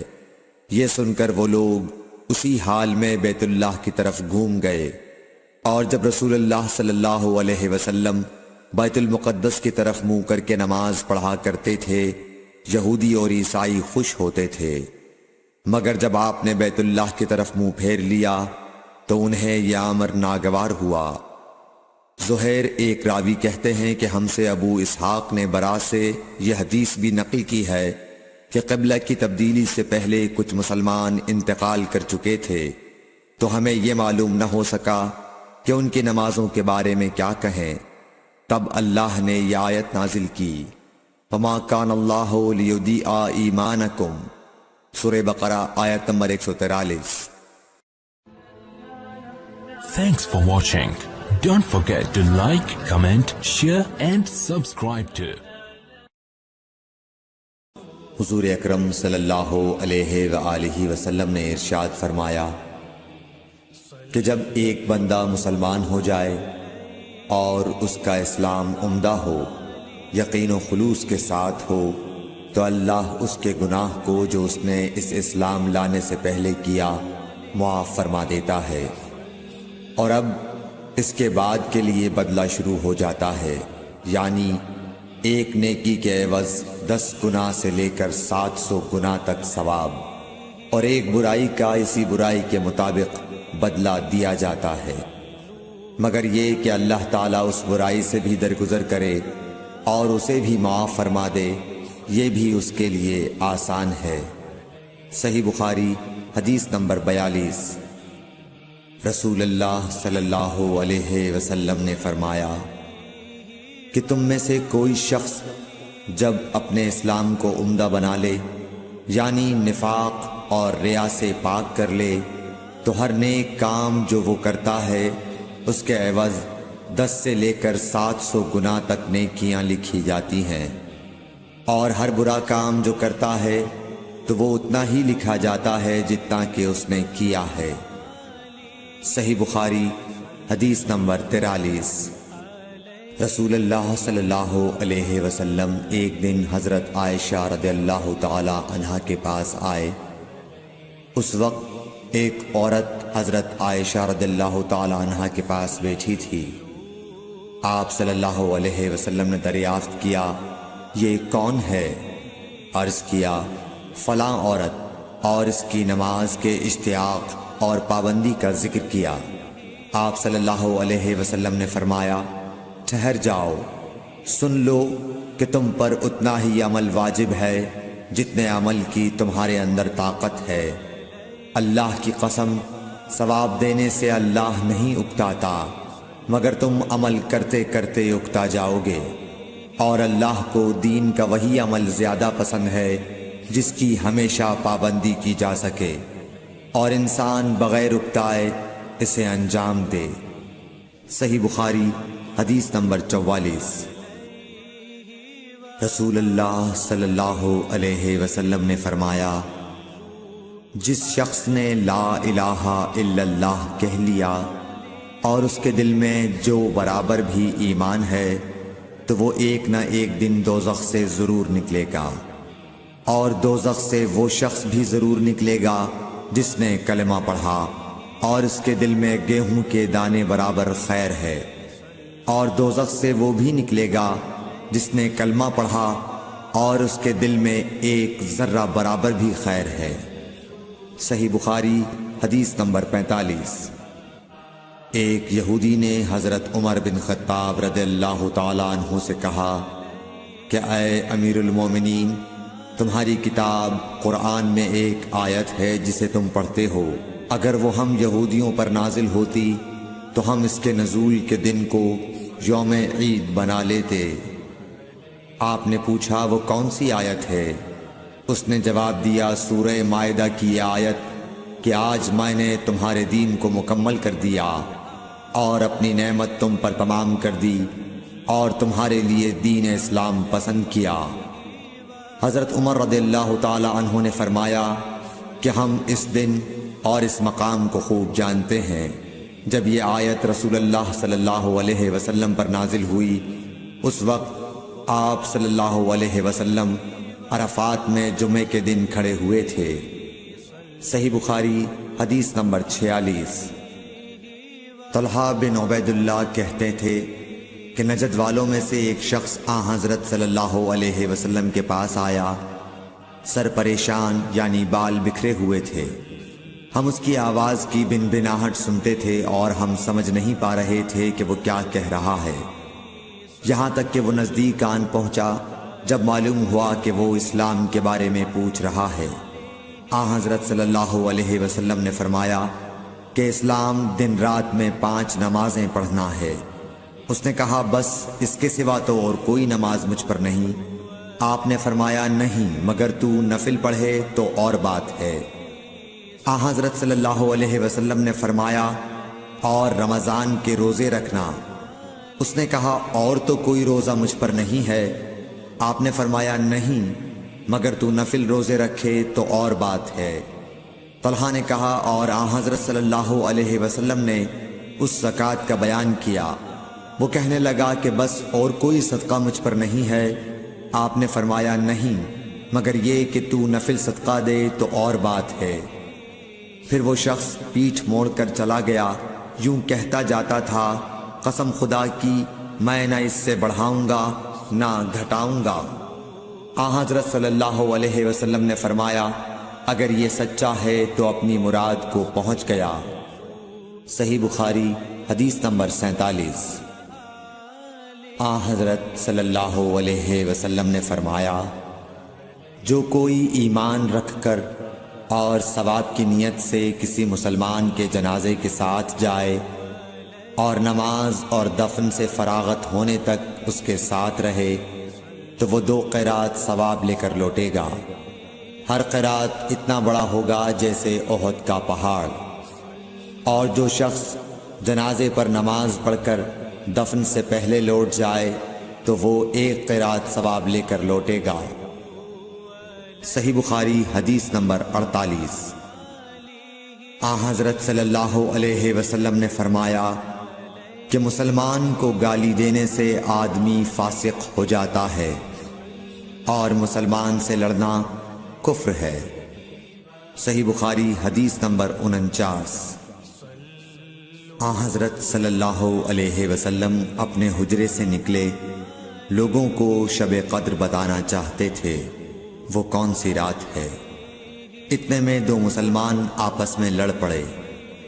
آپ صلی اللہ علیہ وسلم نے فرمایا میں تو اس لیے باہر نکلا تھا کہ تم کو شب قدر بتلاؤں، اور فلاں فلاں آدمی لڑ پڑے تو وہ میرے دل سے اٹھا لی گئی، اور شاید اسی میں کچھ تمہاری بہتری ہو، تو اب ایسا کرو کہ شب قدر کو رمضان کی 27ویں، 29ویں اور 25ویں رات میں ڈھونڈا کرو۔ صحیح بخاری حدیث نمبر 50۔ ایک دن حضرت صلی اللہ علیہ وسلم لوگوں میں تشریف فرما تھے کہ آپ کے پاس ایک شخص آیا اور پوچھنے لگا کہ ایمان کسے کہتے ہیں۔ آپ صلی اللہ علیہ وسلم نے فرمایا کہ ایمان یہ ہے کہ تم اللہ پاک کے وجود اور اس کی وحدانیت پر ایمان لاؤ، اور اس کے فرشتوں کے وجود پر، اور اس اللہ کی ملاقات کے برحق ہونے پر، اور اس کے رسولوں کے برحق ہونے پر، اور مرنے کے بعد دوبارہ اٹھنے پر ایمان لاؤ۔ پھر اس نے پوچھا کہ اسلام کیا ہے؟ آپ صلی اللہ علیہ وسلم نے پھر جواب دیا کہ اسلام یہ ہے کہ تم خالص اللہ کی عبادت کرو اور اس کے ساتھ کسی کو شریک نہ بناؤ، اور نماز قائم کرو، اور زکوٰۃ فرض ادا کرو، اور رمضان کے روزے رکھو۔ پھر اس نے احسان کے متعلق پوچھا۔ آپ صلی اللہ علیہ وسلم نے فرمایا احسان یہ ہے کہ تم اللہ کی عبادت اس طرح کرو گویا تم اسے دیکھ رہے ہو۔ اگر یہ درجہ نہ حاصل ہو تو پھر یہ تو سمجھو کہ وہ تم کو دیکھ رہا ہے۔ پھر اس نے پوچھا کہ قیامت کب آئے گی؟ آپ صلی اللہ علیہ وسلم نے فرمایا کہ اس کے بارے میں جواب دینے والا پوچھنے والے سے کچھ زیادہ نہیں جانتا، البتہ میں تمہیں اس کی نشانیاں بتلا سکتا ہوں۔ وہ یہ ہیں: کہ جب لونڈی اپنے آقا کو جنے گی اور جب سیاہ اونٹوں کے چرانے والے دیہاتی لوگ ترقی کرتے کرتے مکانات کی تعمیر میں ایک دوسرے سے بازی لے جانے کی کوشش کریں گے، یاد رکھو قیامت کا علم ان 5 چیزوں میں ہے جن کو اللہ کے سوا کوئی نہیں جانتا۔ پھر آپ صلی اللہ علیہ وسلم نے یہ آیت پڑھی کہ اللہ ہی کو قیامت کا علم ہے کہ وہ کب ہوگی۔ پھر وہ پوچھنے والا پیٹھ پھیر کر جانے لگا۔ آپ نے فرمایا کہ اسے واپس بلا کر لاؤ۔ لوگ دوڑ پڑے مگر وہ کہیں نظر نہیں آیا۔ آپ صلی اللہ علیہ وسلم نے فرمایا کہ یہ جبرائیل علیہ السلام تھے جو لوگوں کو ان کا دین سکھانے آئے تھے۔ Thanks for watching. Don't forget to like, comment, share and subscribe to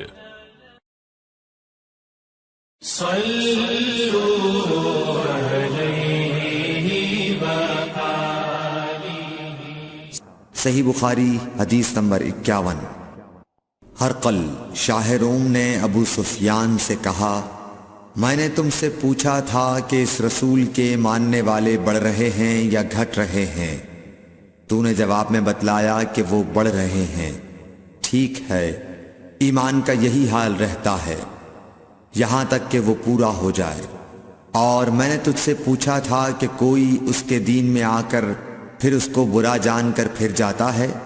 تو نے کہا نہیں۔ اور ایمان کا یہی حال ہے، جب اس کی خوشی دل میں سما جاتی ہے تو پھر اس کو کوئی برا نہیں سمجھ سکتا۔ صحیح بخاری حدیث نمبر 52۔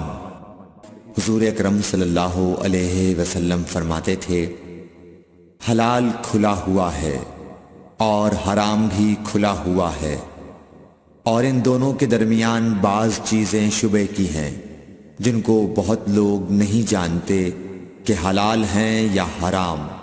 پھر جو کوئی شبے کی چیزوں سے بھی بچ گیا اس نے اپنے دین اور عزت کو بچا لیا، اور جو کوئی ان شبے کی چیزوں میں پڑ گیا اس کی مثال اس چرواہے کی ہے جو شاہی محفوظ چراگاہ کے آس پاس اپنے جانوروں کو چرائے۔ وہ قریب ہے کہ کبھی اس چراگاہ کے اندر گھس جائے اور شاہی مجرم قرار پائے۔ سن لو، ہر بادشاہ کی ایک چراگاہ ہوتی ہے، اللہ کی چراگاہ اس کی زمین پر حرام چیزیں ہیں، پس ان سے بچو۔ اور سن لو، بدن میں ایک گوشت کا ٹکڑا ہے، جب وہ درست ہوگا سارا بدن درست ہوگا، اور جہاں بگڑا سارا بدن بگڑ گیا۔ سن لو، وہ ٹکڑا آدمی کا دل ہے۔ صحیح بخاری حدیث نمبر 53۔ عبد القیس کا وفد جب حضرت صلی اللہ علیہ وسلم کے پاس آیا تو آپ نے پوچھا کہ یہ کون سی قوم کے لوگ ہیں یا یہ وفد کہاں کا ہے؟ انہوں نے کہا کہ ربیعہ خاندان کے لوگ ہیں۔ آپ صلی اللہ علیہ وسلم نے فرمایا، مرحبا اس قوم کو یا اس وفد کو، نہ ذلیل ہونے والے نہ شرمندہ ہونے والے، یعنی ان کا آنا بہت خوب ہے۔ وہ کہنے لگے، اے اللہ کے رسول صلی اللہ علیہ وسلم، ہم آپ کی خدمت میں صرف ان حرمت والے مہینوں میں آ سکتے ہیں، کیونکہ ہمارے اور آپ کے درمیان مضر کے کافروں کا قبیلہ آباد ہے۔ پس آپ ہم کو ایک ایسی قطعی بات بتلا دیجئے جس کی خبر ہم اپنے پچھلے لوگوں کو بھی کر دیں جو یہاں نہیں آئے، اور اس پر عمل درآمد کر کے ہم جنت میں داخل ہو جائیں۔ اور انہوں نے آپ سے اپنے برتنوں کے بارے میں بھی پوچھا۔ آپ صلی اللہ علیہ وسلم نے ان کو 4 باتوں کا حکم اور 4 قسم کے برتنوں کو استعمال میں لانے سے منع فرمایا۔ ان کو حکم دیا کہ ایک اکیلے خدا پر ایمان لاؤ۔ پھر آپ صلی اللہ علیہ وسلم نے پوچھا کہ جانتے ہو ایک اکیلے اللہ پر ایمان لانے کا مطلب کیا ہے؟ انہوں نے کہا کہ اللہ اور اس کے رسول ہی کو معلوم ہے۔ آپ نے فرمایا کہ اس بات کی گواہی دینا کہ اللہ کے سوا کوئی معبود نہیں، اور یہ حضرت محمد صلی اللہ علیہ وسلم اس کے سچے رسول ہیں، اور نماز قائم کرنا اور زکوٰۃ ادا کرنا اور رمضان کے روزے رکھنا، اور مال غنیمت سے جو ملے اس کا 5واں حصہ مسلمانوں کے بیت المال میں داخل کرنا، اور 4 برتنوں کے استعمال سے آپ صلی اللہ علیہ وسلم نے ان کو منع فرمایا، سبز لاکھی مرتبان سے اور کدو کے بنائے ہوئے برتن سے، لکڑی کے کھودے ہوئے برتن سے اور روغنی برتن سے، اور فرمایا کہ ان باتوں کو حفظ کر لو اور ان لوگوں کو بھی بتلا دینا جو تم سے پیچھے ہیں اور یہاں نہیں آئے ہیں۔ صحیح بخاری حدیث نمبر 54۔ حضرت صلی اللہ علیہ وسلم نے فرمایا، عمل نیت ہی سے صحیح ہوتے ہیں یا نیت ہی کے مطابق ان کو بدلہ ملتا ہے، اور ہر آدمی کو وہی ملے گا جو نیت کرے گا۔ پس جو کوئی اللہ اور اس کے رسول کی رضا کے لیے ہجرت کرے اور اس کی ہجرت اللہ اور اس کے رسول کی طرف ہوگی، اور جو کوئی دنیا کمانے کے لیے یا کسی عورت سے شادی کرنے کے لیے ہجرت کرے گا تو اس کی ہجرت انہی کاموں کے لیے ہوگی۔ صحیح بخاری حدیث نمبر 55۔ حضرت صلی اللہ علیہ وسلم نے فرمایا، جب آدمی ثواب کی نیت سے اپنے اہل و عیال پر خرچ کرے پس وہ بھی اس کے لیے صدقہ ہے۔ صحیح بخاری حدیث نمبر 56۔ حضرت صلی اللہ علیہ وسلم نے فرمایا، بے شک تو جو کچھ خرچ کرے اور اس سے تیری نیت اللہ کی رضا حاصل کرنی ہو تو تجھ کو اس کا ثواب ملے گا، یہاں تک کہ اس پر بھی جو تو اپنی بیوی کے منہ میں ڈالے۔ صحیح بخاری حدیث نمبر 57۔ جریر بن عبداللہ رضی اللہ تعالی عنہ نے کہا کہ حضرت صلی اللہ علیہ وسلم سے میں نے نماز قائم کرنے اور زکوٰۃ ادا کرنے اور ہر مسلمان کی خیر خواہی کرنے پر بیعت کی۔ صحیح بخاری حدیث نمبر 58۔ جس دن مغیرہ بن شعبہ حاکم کوفہ کا انتقال ہوا تو جریر بن عبداللہ رضی اللہ تعالی عنہ خطبے کے لیے کھڑے ہوئے اور اللہ کی تعریف اور خوبی بیان کی، اور کہا تم کو اکیلے اللہ کا ڈر رکھنا چاہیے، اس کا کوئی شریک نہیں، اور تحمل اور اطمینان سے رہنا چاہیے اس وقت تک کہ کوئی دوسرا حاکم تمہارے اوپر آئے، اور وہ ابھی آنے والا ہے۔ پھر فرمایا کہ اپنے مرنے والے حاکم کے لیے دعائے مغفرت کرو، کیونکہ وہ مغیرہ بھی معافی کو پسند کرتا تھا۔ پھر کہا کہ اس کے بعد تم کو معلوم ہونا چاہیے کہ میں ایک دفعہ حضرت صلی اللہ علیہ وسلم کے پاس آیا اور میں نے عرض کیا کہ میں آپ سے اسلام پر بیعت کرتا ہوں۔ آپ نے مجھ سے ہر مسلمان کی خیر خواہی کے لیے شرط کی، پس میں نے اس شرط پر آپ سے بیعت کر لی۔ پس اس مسجد کے رب کی قسم کہ میں تمہارا خیر خواہ ہوں۔ پھر استغفار کیا اور ممبر سے اتر آئے۔ صحیح بخاری حدیث نمبر 59۔ ایک بار حضرت صلی اللہ علیہ وسلم لوگوں میں بیٹھے ہوئے ان سے باتیں کر رہے تھے، اتنے میں ایک دیہاتی آپ کے پاس آیا اور پوچھنے لگا کہ قیامت کب آئے گی۔ آپ صلی اللہ علیہ وسلم اپنی گفتگو میں مصروف رہے۔ بعض لوگ جو مجلس میں تھے کہنے لگے، آپ صلی اللہ علیہ وسلم نے دیہاتی کی بات سنی لیکن پسند نہیں کی، اور بعض کہنے لگے کہ نہیں بلکہ آپ نے اس کی بات سنی ہی نہیں۔ جب آپ اپنی باتیں پوری کر چکے تو میں سمجھتا ہوں کہ آپ صلی اللہ علیہ وسلم نے یوں فرمایا، وہ قیامت کے بارے میں پوچھنے والا کہاں گیا؟ اس دیہاتی نے کہا، حضور میں موجود ہوں۔ آپ نے فرمایا کہ جب امانت ایمانداری دنیا سے اٹھ جائے تو قیامت قائم ہونے کا انتظار کر۔ اس نے کہا، ایمانداری اٹھنے کا کیا مطلب ہے؟ آپ صلی اللہ علیہ وسلم نے فرمایا کہ جب حکومت کے کاروبار نالائق لوگوں کو سونپ دیے جائیں تو قیامت کا انتظار کر۔ صحیح بخاری حدیث نمبر 60۔ عبداللہ بن عمرو نے کہا کہ ایک سفر میں جو ہم نے کیا تھا حضرت صلی اللہ علیہ وسلم ہم سے پیچھے رہ گئے، اور آپ صلی اللہ علیہ وسلم ہم سے اس وقت ملے جب عصر کی نماز کا وقت آن پہنچا تھا۔ ہم جلدی جلدی وضو کر رہے تھے، پس پاؤں کو خوب دھونے کے بدل ہم یوں ہی سا دھو رہے تھے۔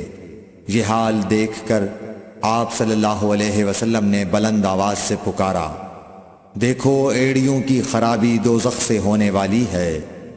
2 یا 3 بار آپ صلی اللہ علیہ وسلم نے یوں ہی بلند آواز سے فرمایا۔ صحیح بخاری حدیث نمبر 60، حدیث نمبر 61۔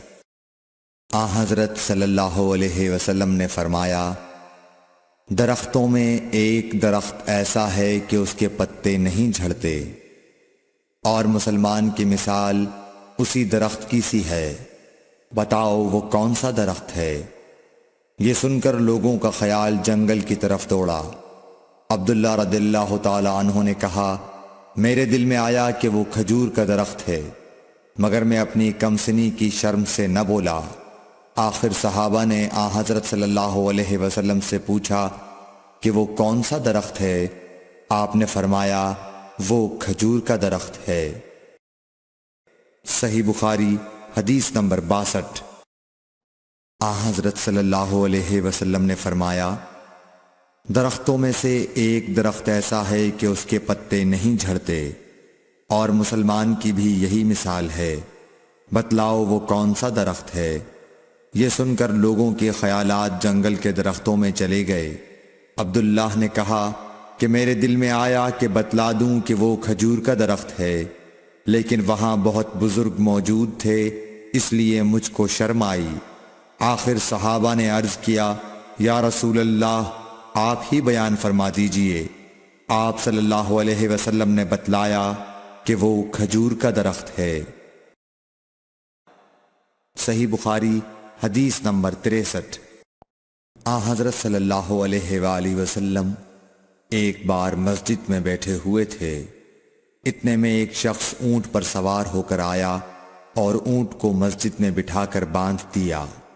پھر پوچھنے لگا، بھائیو تم لوگوں میں محمد کون سے ہیں؟ حضرت صلی اللہ علیہ وسلم اس وقت لوگوں میں تکیہ لگائے بیٹھے ہوئے تھے۔ ہم نے کہا، حضرت محمد صلی اللہ علیہ وسلم یہ سفید رنگ والے بزرگ ہیں جو تکیہ لگائے ہوئے تشریف فرما ہیں۔ تب وہ آپ سے مخاطب ہوا کہ اے عبد المطلب کے فرزند۔ آپ صلی اللہ علیہ وسلم نے فرمایا، کہو میں آپ کی بات سن رہا ہوں۔ وہ بولا، میں آپ سے کچھ دینی باتیں دریافت کرنا چاہتا ہوں، اور ذرا سختی سے بھی پوچھوں گا تو آپ اپنے دل میں برا نہ مانیے گا۔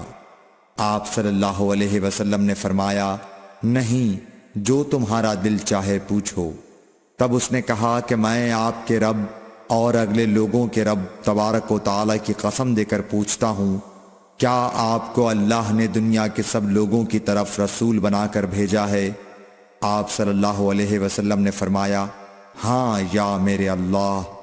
پھر اس نے کہا، میں آپ کو اللہ کی قسم دیتا ہوں، کیا اللہ نے آپ کو رات دن میں 5 نمازیں پڑھنے کا حکم فرمایا ہے؟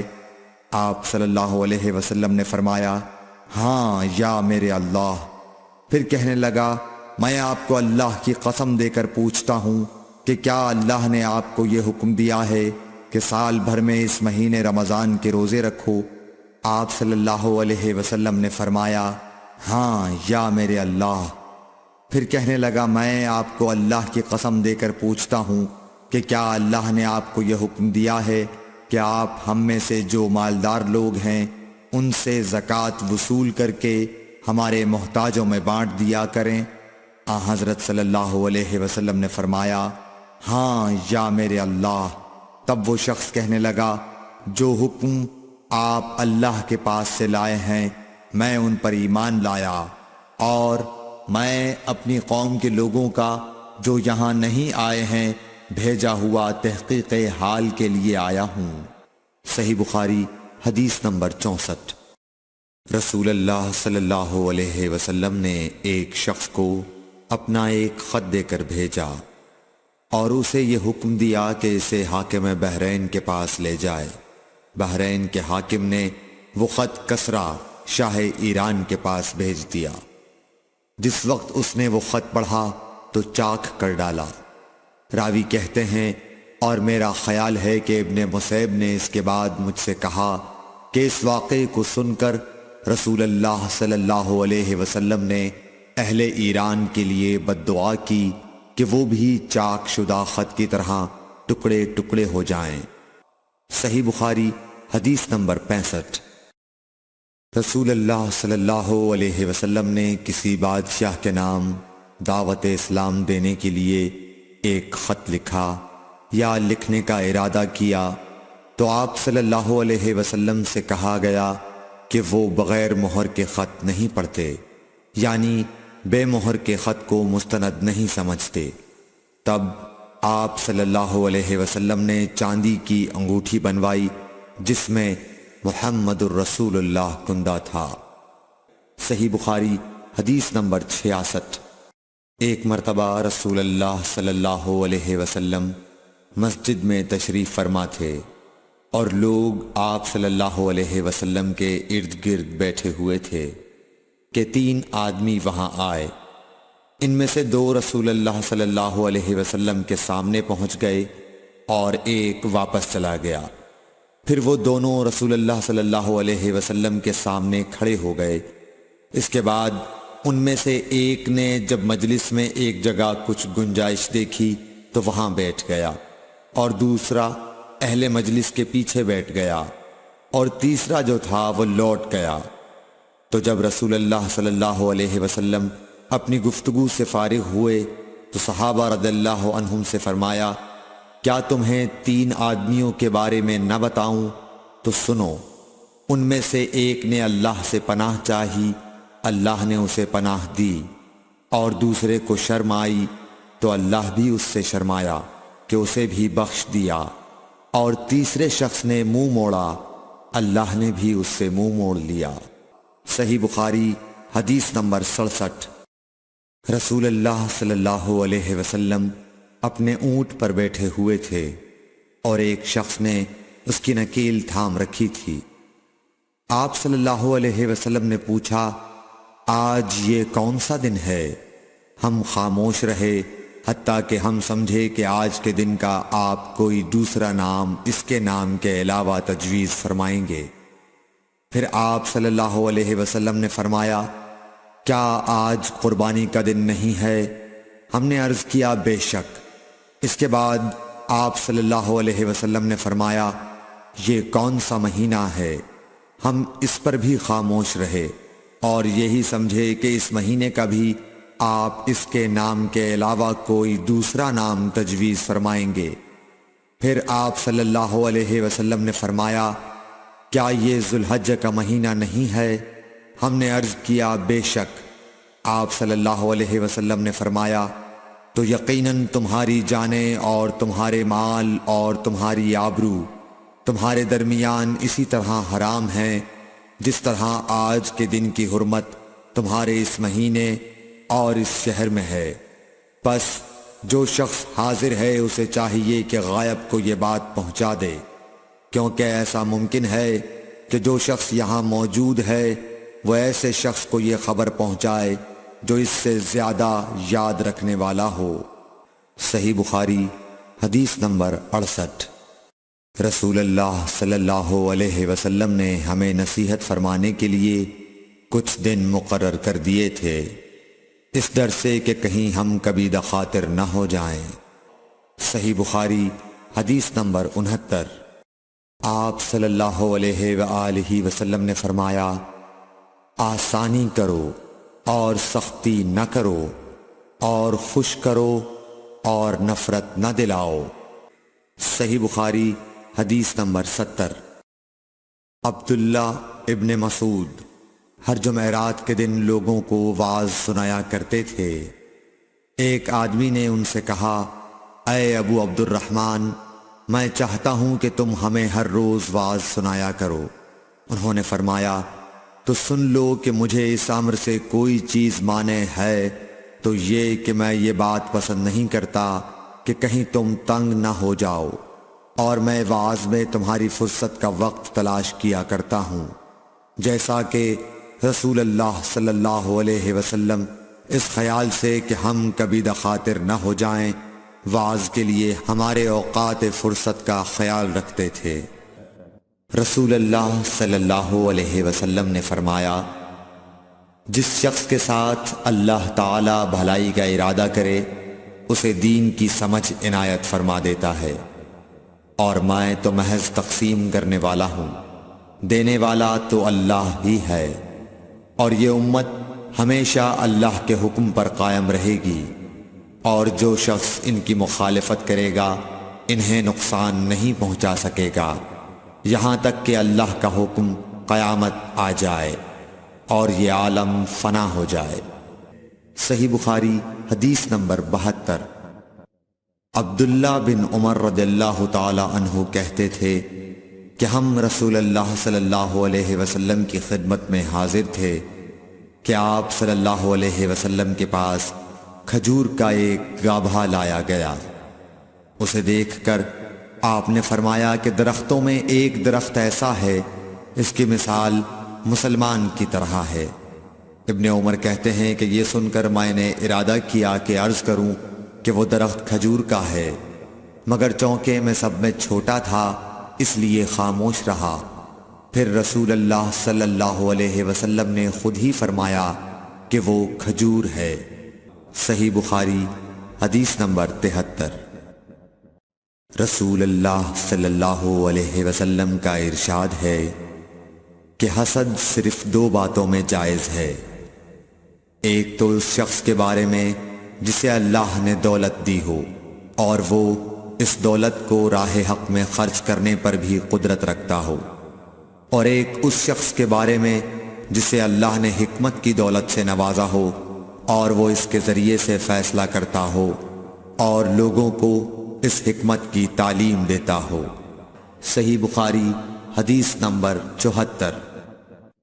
رسول اللہ صلی اللہ علیہ وآلہ وسلم نے فرمایا، ایک دن حضرت موسیٰ علیہ السلام بنی اسرائیل کی ایک جماعت میں بیٹھے ہوئے تھے کہ اتنے میں ایک شخص آیا اور اس نے آپ سے پوچھا، کیا آپ جانتے ہیں کہ دنیا میں کوئی آپ سے بڑھ کر عالم موجود ہے؟ حضرت موسیٰ علیہ السلام نے فرمایا، نہیں۔ اس پر اللہ تعالیٰ نے حضرت موسیٰ علیہ السلام کے پاس وحی بھیجی کہ ہاں، ہمارا بندہ خضر ہے جس کا علم تم سے زیادہ ہے۔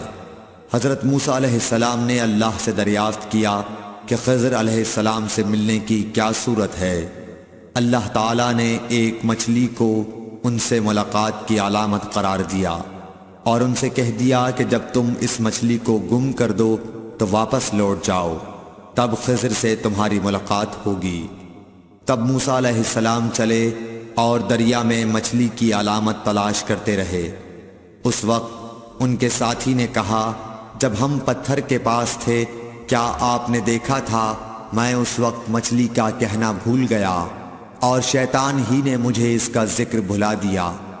موسیٰ علیہ السلام نے کہا، اسی مقام کی ہمیں تلاش تھی۔ تب وہ اپنے نشانات قدم پر پچھلے پاؤں باتیں کرتے ہوئے لوٹے، وہاں انہوں نے خضر علیہ السلام کو پایا۔ پھر ان کا وہی قصہ ہے جو اللہ نے اپنی کتاب قرآن میں بیان کیا ہے۔ صحیح بخاری حدیث نمبر 75۔ حضرت ابن عباس رضی اللہ تعالی عنہ نے فرمایا کہ ایک مرتبہ رسول اللہ صلی اللہ علیہ وآلہ وسلم نے مجھے سینے سے لگا لیا اور دعا دیتے ہوئے فرمایا کہ اے اللہ اسے علم کتاب قرآن عطا فرمائیو۔ صحیح بخاری حدیث نمبر 76۔ عبداللہ بن عباس رضی اللہ تعالی عنہ نے فرمایا کہ میں ایک مرتبہ گدھی پر سوار ہو کر چلا، اس زمانے میں بلوغ کے قریب تھا۔ رسول اللہ صلی اللہ علیہ وسلم منی میں نماز پڑھ رہے تھے اور آپ کے سامنے دیوار کی آڑ نہ تھی، تو میں بعض صفوں کے سامنے سے گزرا اور گدھی کو چھوڑ دیا، وہ چرنے لگی، جبکہ میں صف میں شامل ہو گیا، مگر کسی نے مجھے اس بات پر ٹوکا نہیں۔ صحیح بخاری حدیث نمبر 77۔ محمود بن ربی فرماتے ہیں کہ مجھے یاد ہے کہ ایک مرتبہ رسول اللہ صلی اللہ علیہ وسلم نے ایک ڈول سے منہ میں پانی لے کر میرے چہرے پر کلی فرمائی اور میں اس وقت 5 سال کا تھا۔ صحیح بخاری حدیث نمبر 78۔ حضور اکرم صلی اللہ علیہ وآلہ وسلم نے فرمایا کہ ایک بار حضرت موسیٰ علیہ السلام بنی اسرائیل کی ایک جماعت میں تھے کہ اتنے میں ایک شخص آیا اور کہنے لگا، کیا آپ جانتے ہیں کہ دنیا میں آپ سے بھی بڑھ کر کوئی عالم موجود ہے؟ حضرت موسیٰ علیہ السلام نے فرمایا کہ نہیں۔ تب اللہ تعالیٰ نے حضرت موسیٰ علیہ السلام پر وحی نازل کی کہ ہاں، ہمارا بندہ خضر علم میں تم سے بڑھ کر ہے۔ تو حضرت موسیٰ علیہ السلام نے ان سے ملنے کی راہ دریافت کی۔ اس وقت اللہ تعالیٰ نے ان سے ملاقات کے لیے مچھلی کو نشانی قرار دیا اور ان سے کہہ دیا کہ جب تم مچھلی کو نہ پاؤ تو لوٹ جانا، تم خضر سے ملاقات کر لوگے۔ حضرت موسیٰ علیہ السلام دریا میں مچھلی کے نشان کا انتظار کرتے رہے۔ تب ان کے خادم نے ان سے کہا، کیا آپ نے دیکھا تھا کہ جب ہم پتھر کے پاس تھے تو میں وہاں مچھلی بھول گیا اور مجھے شیطان ہی نے غافل کر دیا؟ حضرت موسیٰ علیہ السلام نے کہا کہ ہم اسی مقام کے تو متلاشی تھے۔ تب وہ اپنے قدموں کے نشانوں پر باتیں کرتے ہوئے واپس لوٹے۔ وہاں خضر علیہ السلام کو انہوں نے پایا۔ پھر ان کا قصہ وہی ہے جو اللہ تعالیٰ نے اپنی کتاب میں بیان فرمایا ہے۔ صحیح بخاری حدیث نمبر 79۔ آپ صلی اللہ علیہ وآلہ وسلم نے فرمایا کہ اللہ تعالیٰ نے مجھے جس علم و ہدایت کے ساتھ بھیجا ہے اس کی مثال زبردست بارش کی سی ہے جو زمین پر خوب برسے۔ بعض زمین جو صاف ہوتی ہے وہ پانی کو پی لیتی ہے اور بہت سبزہ اور گھاس اگاتی ہے، اور بعض زمین جو سخت ہوتی ہے وہ پانی کو روک لیتی ہے۔ اس سے اللہ تعالیٰ لوگوں کو فائدہ پہنچاتا ہے، وہ اس سے سیراب ہوتے ہیں اور سیراب کرتے ہیں۔ اور کچھ اور زمین کے بعض خطوں پر پانی پڑتا ہے جو بالکل چٹیل میدان ہوتے ہیں، نہ پانی روکتے ہیں اور نہ ہی سبزہ اگاتے ہیں۔ تو یہ اس شخص کی مثال ہے جو دین میں سمجھ پیدا کرے اور نفع دے، اس کو وہ چیز جس کے ساتھ میں مبعوث کیا گیا ہوں اس نے علم دین سیکھا اور سکھایا۔ اور اس شخص کی مثال جس نے سر نہیں اٹھایا یعنی توجہ نہیں کی اور جو ہدایت دے کر میں بھیجا گیا ہوں اسے قبول نہیں کیا۔ صحیح بخاری حدیث نمبر 80۔ رسول اللہ صلی اللہ علیہ وسلم نے فرمایا، علامت قیامت میں سے یہ ہے کہ دینی علم اٹھ جائے گا اور جہل ہی جہل ظاہر ہو جائے گا، اور اعلانیہ شراب پی جائے گی اور زنا پھیل جائے گا۔ بخاری حدیث نمبر 81۔ رسول اللہ صلی اللہ علیہ وآلہ وسلم نے فرمایا کہ علامات قیامت میں سے یہ ہے کہ علم دین کم ہو جائے گا، جہل ظاہر ہو جائے گا، زنا بکثرت ہوگا، عورتیں بڑھ جائیں گی اور مرد کم ہو جائیں گے، حتیٰ کہ 50 عورتوں کا نگران صرف ایک مرد رہ جائے گا۔ صحیح بخاری حدیث نمبر 82۔ رسول اللہ صلی اللہ علیہ وسلم نے فرمایا کہ میں سو رہا تھا، اسی حالت میں مجھے دودھ کا پیالہ دیا گیا، میں نے خوب اچھی طرح پی لیا، حتیٰ کہ میں نے دیکھا کہ تازگی میرے ناخنوں سے نکل رہی ہے۔ پھر میں نے اپنا بچا ہوا دودھ عمر بن الخطاب کو دے دیا۔ صحابہ رضی اللہ عنہم نے پوچھا، آپ نے اس کی کیا تعبیر لی؟ آپ صلی اللہ علیہ وسلم نے فرمایا، علم۔ صحیح بخاری حدیث نمبر 83۔ حجۃ الوداع میں رسول اللہ صلی اللہ علیہ وسلم لوگوں کے مسائل دریافت کرنے کی وجہ سے منا میں ٹھہر گئے تو ایک شخص آیا اور اس نے کہا کہ میں نے بے خبری میں ذبح کرنے سے پہلے سر منڈا لیا۔ آپ صلی اللہ علیہ وسلم نے فرمایا، اب ذبح کر لے اور کچھ حرج نہیں۔ پھر دوسرا آدمی آیا، اس نے کہا کہ میں نے بے خبری میں رمی کرنے سے پہلے قربانی کر لی۔ آپ صلی اللہ علیہ وآلہ وسلم نے فرمایا، اب رمی کر لے اور پہلے کر دینے سے کچھ حرج نہیں۔ ابن عمرو کہتے ہیں اس دن آپ صلی اللہ علیہ وسلم سے جس چیز کا بھی سوال ہوا جو کسی نے آگے اور پیچھے کر لی تھی تو آپ صلی اللہ علیہ وسلم نے یہی فرمایا کہ اب کر لے اور کچھ حرج نہیں۔ صحیح بخاری حدیث نمبر 84۔ نبی صلی اللہ علیہ وسلم سے آپ کے آخری حج میں کسی نے پوچھا کہ میں نے رمی کرنے یعنی کنکر پھینکنے سے پہلے ذبح کر لیا۔ آپ صلی اللہ علیہ وسلم نے ہاتھ سے اشارہ کیا اور فرمایا کچھ حرج نہیں۔ کسی نے کہا کہ میں نے ذبح سے پہلے حلق کر لیا۔ آپ صلی اللہ علیہ وسلم نے سر سے اشارہ فرما دیا کہ کچھ حرج نہیں۔ صحیح بخاری حدیث نمبر 85۔ آپ صلی اللہ علیہ وسلم نے فرمایا کہ ایک وقت ایسا آئے گا کہ جب علم اٹھا لیا جائے گا، جہالت اور فتنے پھیل جائیں گے اور حرج بڑھ جائے گا۔ آپ سے پوچھا گیا کہ یا رسول اللہ حرج سے کیا مراد ہے؟ آپ صلی اللہ علیہ وسلم نے اپنے ہاتھ کو حرکت دے کر فرمایا، اس طرح گویا آپ صلی اللہ علیہ وسلم نے اس سے قتل مراد لیا۔ صحیح بخاری حدیث نمبر 86۔ ہم سے موسیٰ بن اسماعیل نے بیان کیا، ان سے وہیب نے، ان سے حشام نے فاطمہ کے واسطے سے نقل کیا۔ وہ اسما سے روایت کرتی ہیں کہ میں عائشہ رضی اللہ تعالی عنہا کے پاس آئی، وہ نماز پڑھ رہی تھیں۔ میں نے کہا لوگوں کا کیا حال ہے؟ تو انہوں نے آسمان کی طرف اشارہ کیا، یعنی سورج کو گہن لگا ہے۔ اتنے میں لوگ نماز کے لیے کھڑے ہو گئے۔ حضرت عائشہ رضی اللہ تعالی عنہا نے کہا اللہ پاک ہے۔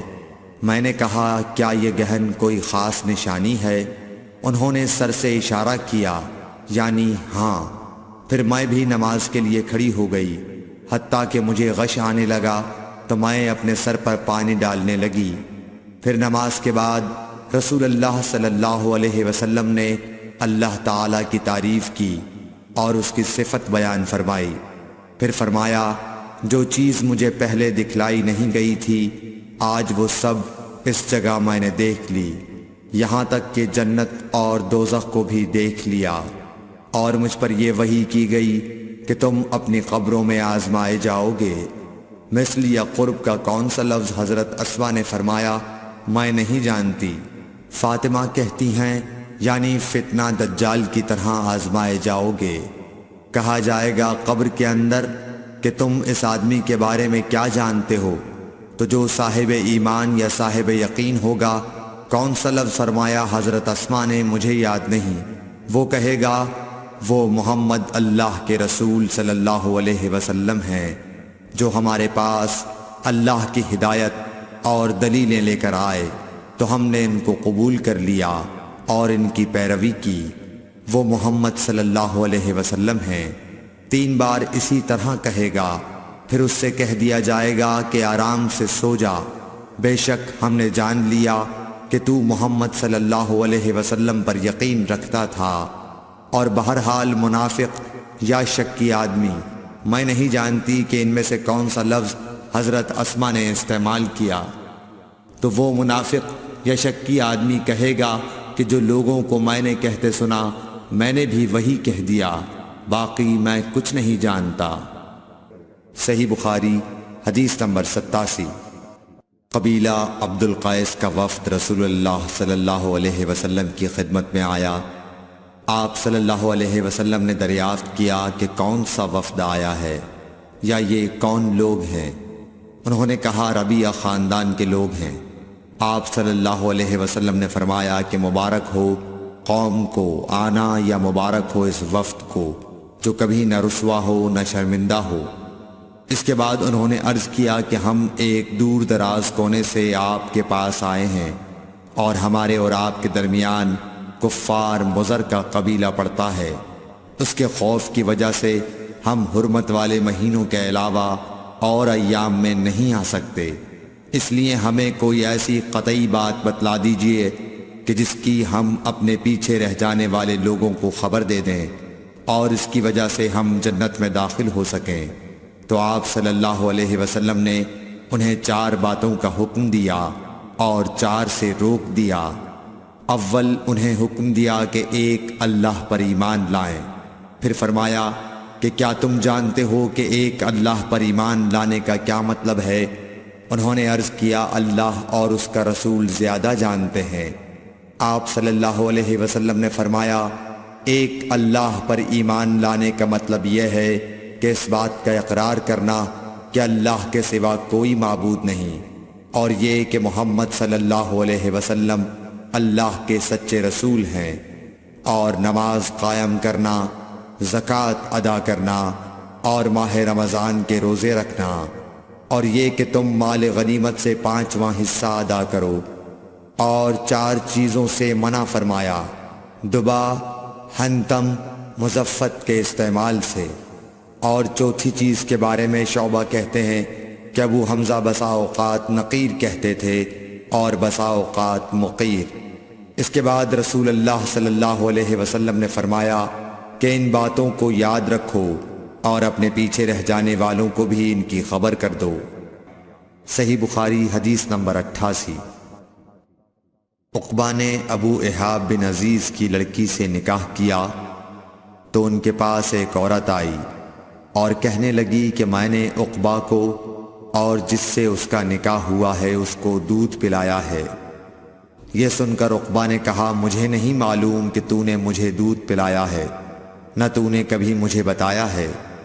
تب سوار ہو کر رسول اللہ صلی اللہ علیہ وسلم کی خدمت میں مدینہ منورہ حاضر ہوئے اور آپ سے اس کے متعلق دریافت کیا تو آپ صلی اللہ علیہ وسلم نے فرمایا کس طرح تم اس لڑکی سے رشتہ رکھو گے، حالانکہ اس کے متعلق یہ کہا گیا۔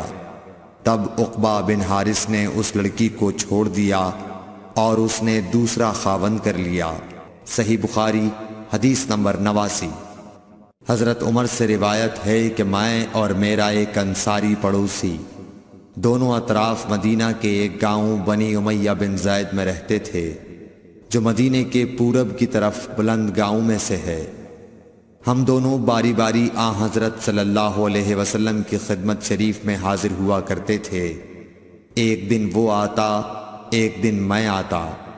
جس دن میں آتا اس دن کی وحی کی اور رسول اللہ صلی اللہ علیہ وسلم کی فرمودہ دیگر باتوں کی اس کو خبر دے دیتا تھا، اور جب وہ آتا تو وہ بھی اسی طرح کرتا۔ تو ایک دن وہ میرا انصاری ساتھی اپنی باری کے روز حاضر خدمت ہوا۔ جب واپس آیا تو اس نے میرا دروازہ بہت زور سے کھٹکھٹایا اور میرے بارے میں پوچھا کیا عمر یہاں ہیں؟ میں گھبرا کر اس کے پاس آیا۔ وہ کہنے لگا کہ ایک بڑا معاملہ پیش آ گیا ہے، یعنی رسول اللہ صلی اللہ علیہ وسلم نے اپنی بیویوں کو طلاق دے دی ہے۔ پھر میں اپنی بیٹی حفصہ کے پاس گیا، وہ رو رہی تھی۔ میں نے پوچھا کیا تمہیں رسول اللہ صلی اللہ علیہ وسلم نے طلاق دے دی ہے؟ وہ کہنے لگی میں نہیں جانتی۔ پھر میں نبی کی خدمت میں حاضر ہوا۔ میں نے کھڑے کھڑے کہا کہ آپ نے اپنی بیویوں کو طلاق دے دی ہے؟ آپ صلی اللہ علیہ وسلم نے فرمایا نہیں، یہ افواہ غلط ہے۔ تب میں نے تعجب سے کہا اللہ اکبر، اللہ بہت بڑا ہے۔ صحیح بخاری حدیث نمبر 90۔ ایک شخص حزم بن ابی کعب نے رسول اللہ کی خدمت میں آ کر عرض کیا یا رسول اللہ، فلاں شخص معاذ بن جبل لمبی نماز پڑھاتے ہیں، اس لیے میں جماعت کی نماز میں شریک نہیں ہو سکتا، کیونکہ میں دن بھر اونٹ چرانے کی وجہ سے رات کو تھک کر چکنا چور ہوتا ہوں اور طویل قرات سننے کی طاقت نہیں رکھتا۔ ابو مسعود راوی کہتے ہیں کہ اس دن سے زیادہ میں نے کبھی رسول اللہ صلی اللہ علیہ وسلم کو وعظ کے دوران اتنا غضبناک نہیں دیکھا۔ آپ صلی اللہ علیہ وسلم نے فرمایا اے لوگو، تم ایسی شدت اختیار کر کے لوگوں کو دین سے نفرت دلانے لگے ہو۔ سن لو، جو شخص لوگوں کو نماز پڑھائے تو وہ ہلکی پڑھائے، کیونکہ ان میں بیمار، کمزور اور حاجت والے سبھی قسم کے لوگ ہوتے ہیں۔ صحیح بخاری حدیث نمبر 91۔ ایک شخص عمیر یا بلال نے رسول اللہ صلی اللہ علیہ وسلم سے پڑی ہوئی چیز کے بارے میں دریافت کیا۔ آپ نے فرمایا اس کی بندھن پہچان لے، یا فرمایا کہ اس کا برتن اور تھیلی کو پہچان لے، پھر 1 سال تک اس کی شناخت کا اعلان کراؤ، پھر اس کا مالک نہ ملے تو اس سے فائدہ اٹھاؤ، اور اگر اس کا مالک آ جائے تو اسے سونپ دو۔ اس نے پوچھا کہ اچھا گمشدہ اونٹ کے بارے میں کیا حکم ہے؟ آپ کو اس قدر غصہ آ گیا کہ رخسار مبارک سرخ ہو گئے، یا راوی نے یہ کہا کہ آپ کا چہرہ سرخ ہو گیا۔ یہ سن کر آپ صلی اللہ علیہ وسلم نے فرمایا، تجھے اونٹ سے کیا واسطہ؟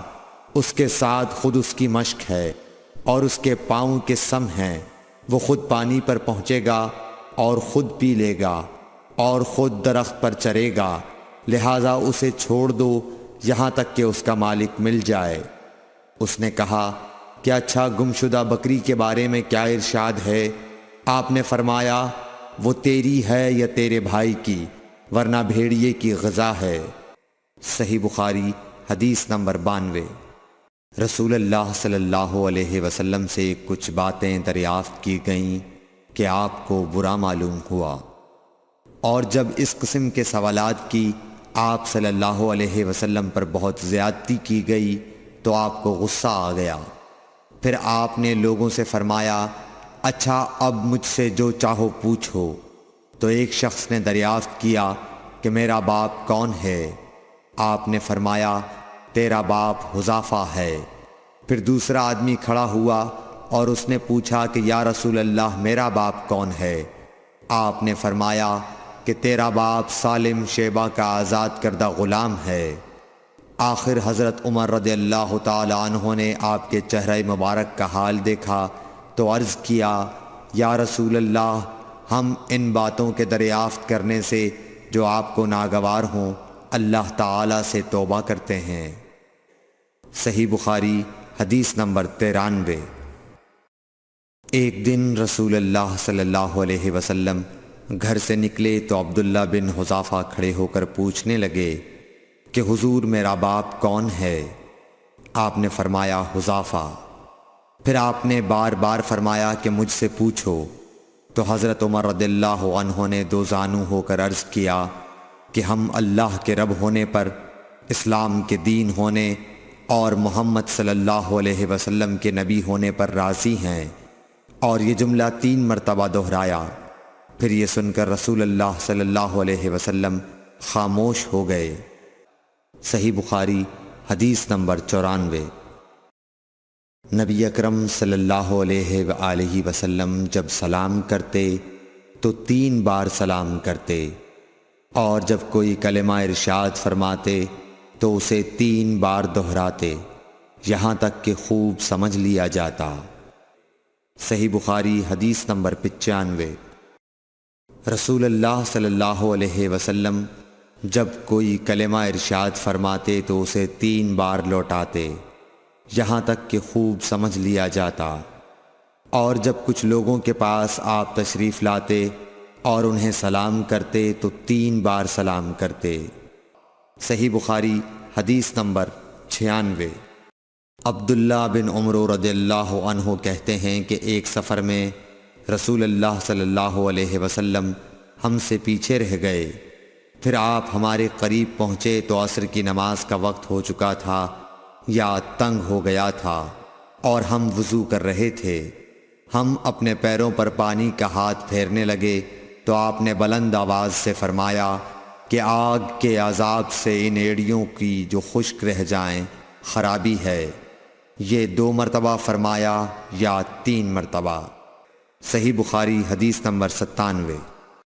رسول اللہ صلی اللہ علیہ وسلم نے فرمایا کہ 3 شخص ہیں جن کے لیے دگنا اجر ہے، ایک وہ جو اہل کتاب سے ہو اور اپنے نبی پر اور محمد صلی اللہ علیہ وسلم پر ایمان لائے، دوسرے وہ غلام جو اپنے آقا اور اللہ دونوں کا حق ادا کرے، اور تیسرے وہ آدمی جس کے پاس کوئی لونڈی ہو جس سے شباشی کرتا ہے، اور اس کو تربیت دے تو اچھی تربیت دے، تعلیم دے تو عمدہ دے، پھر اسے آزاد کر کے اس سے نکاح کر لے تو اس کے لیے دگنا اجر ہے۔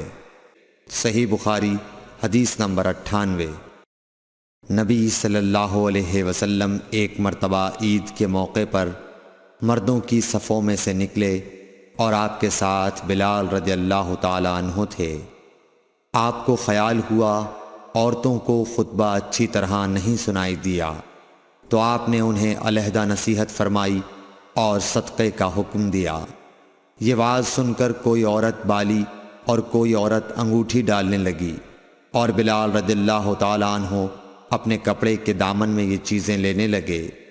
صحیح بخاری حدیث نمبر 99۔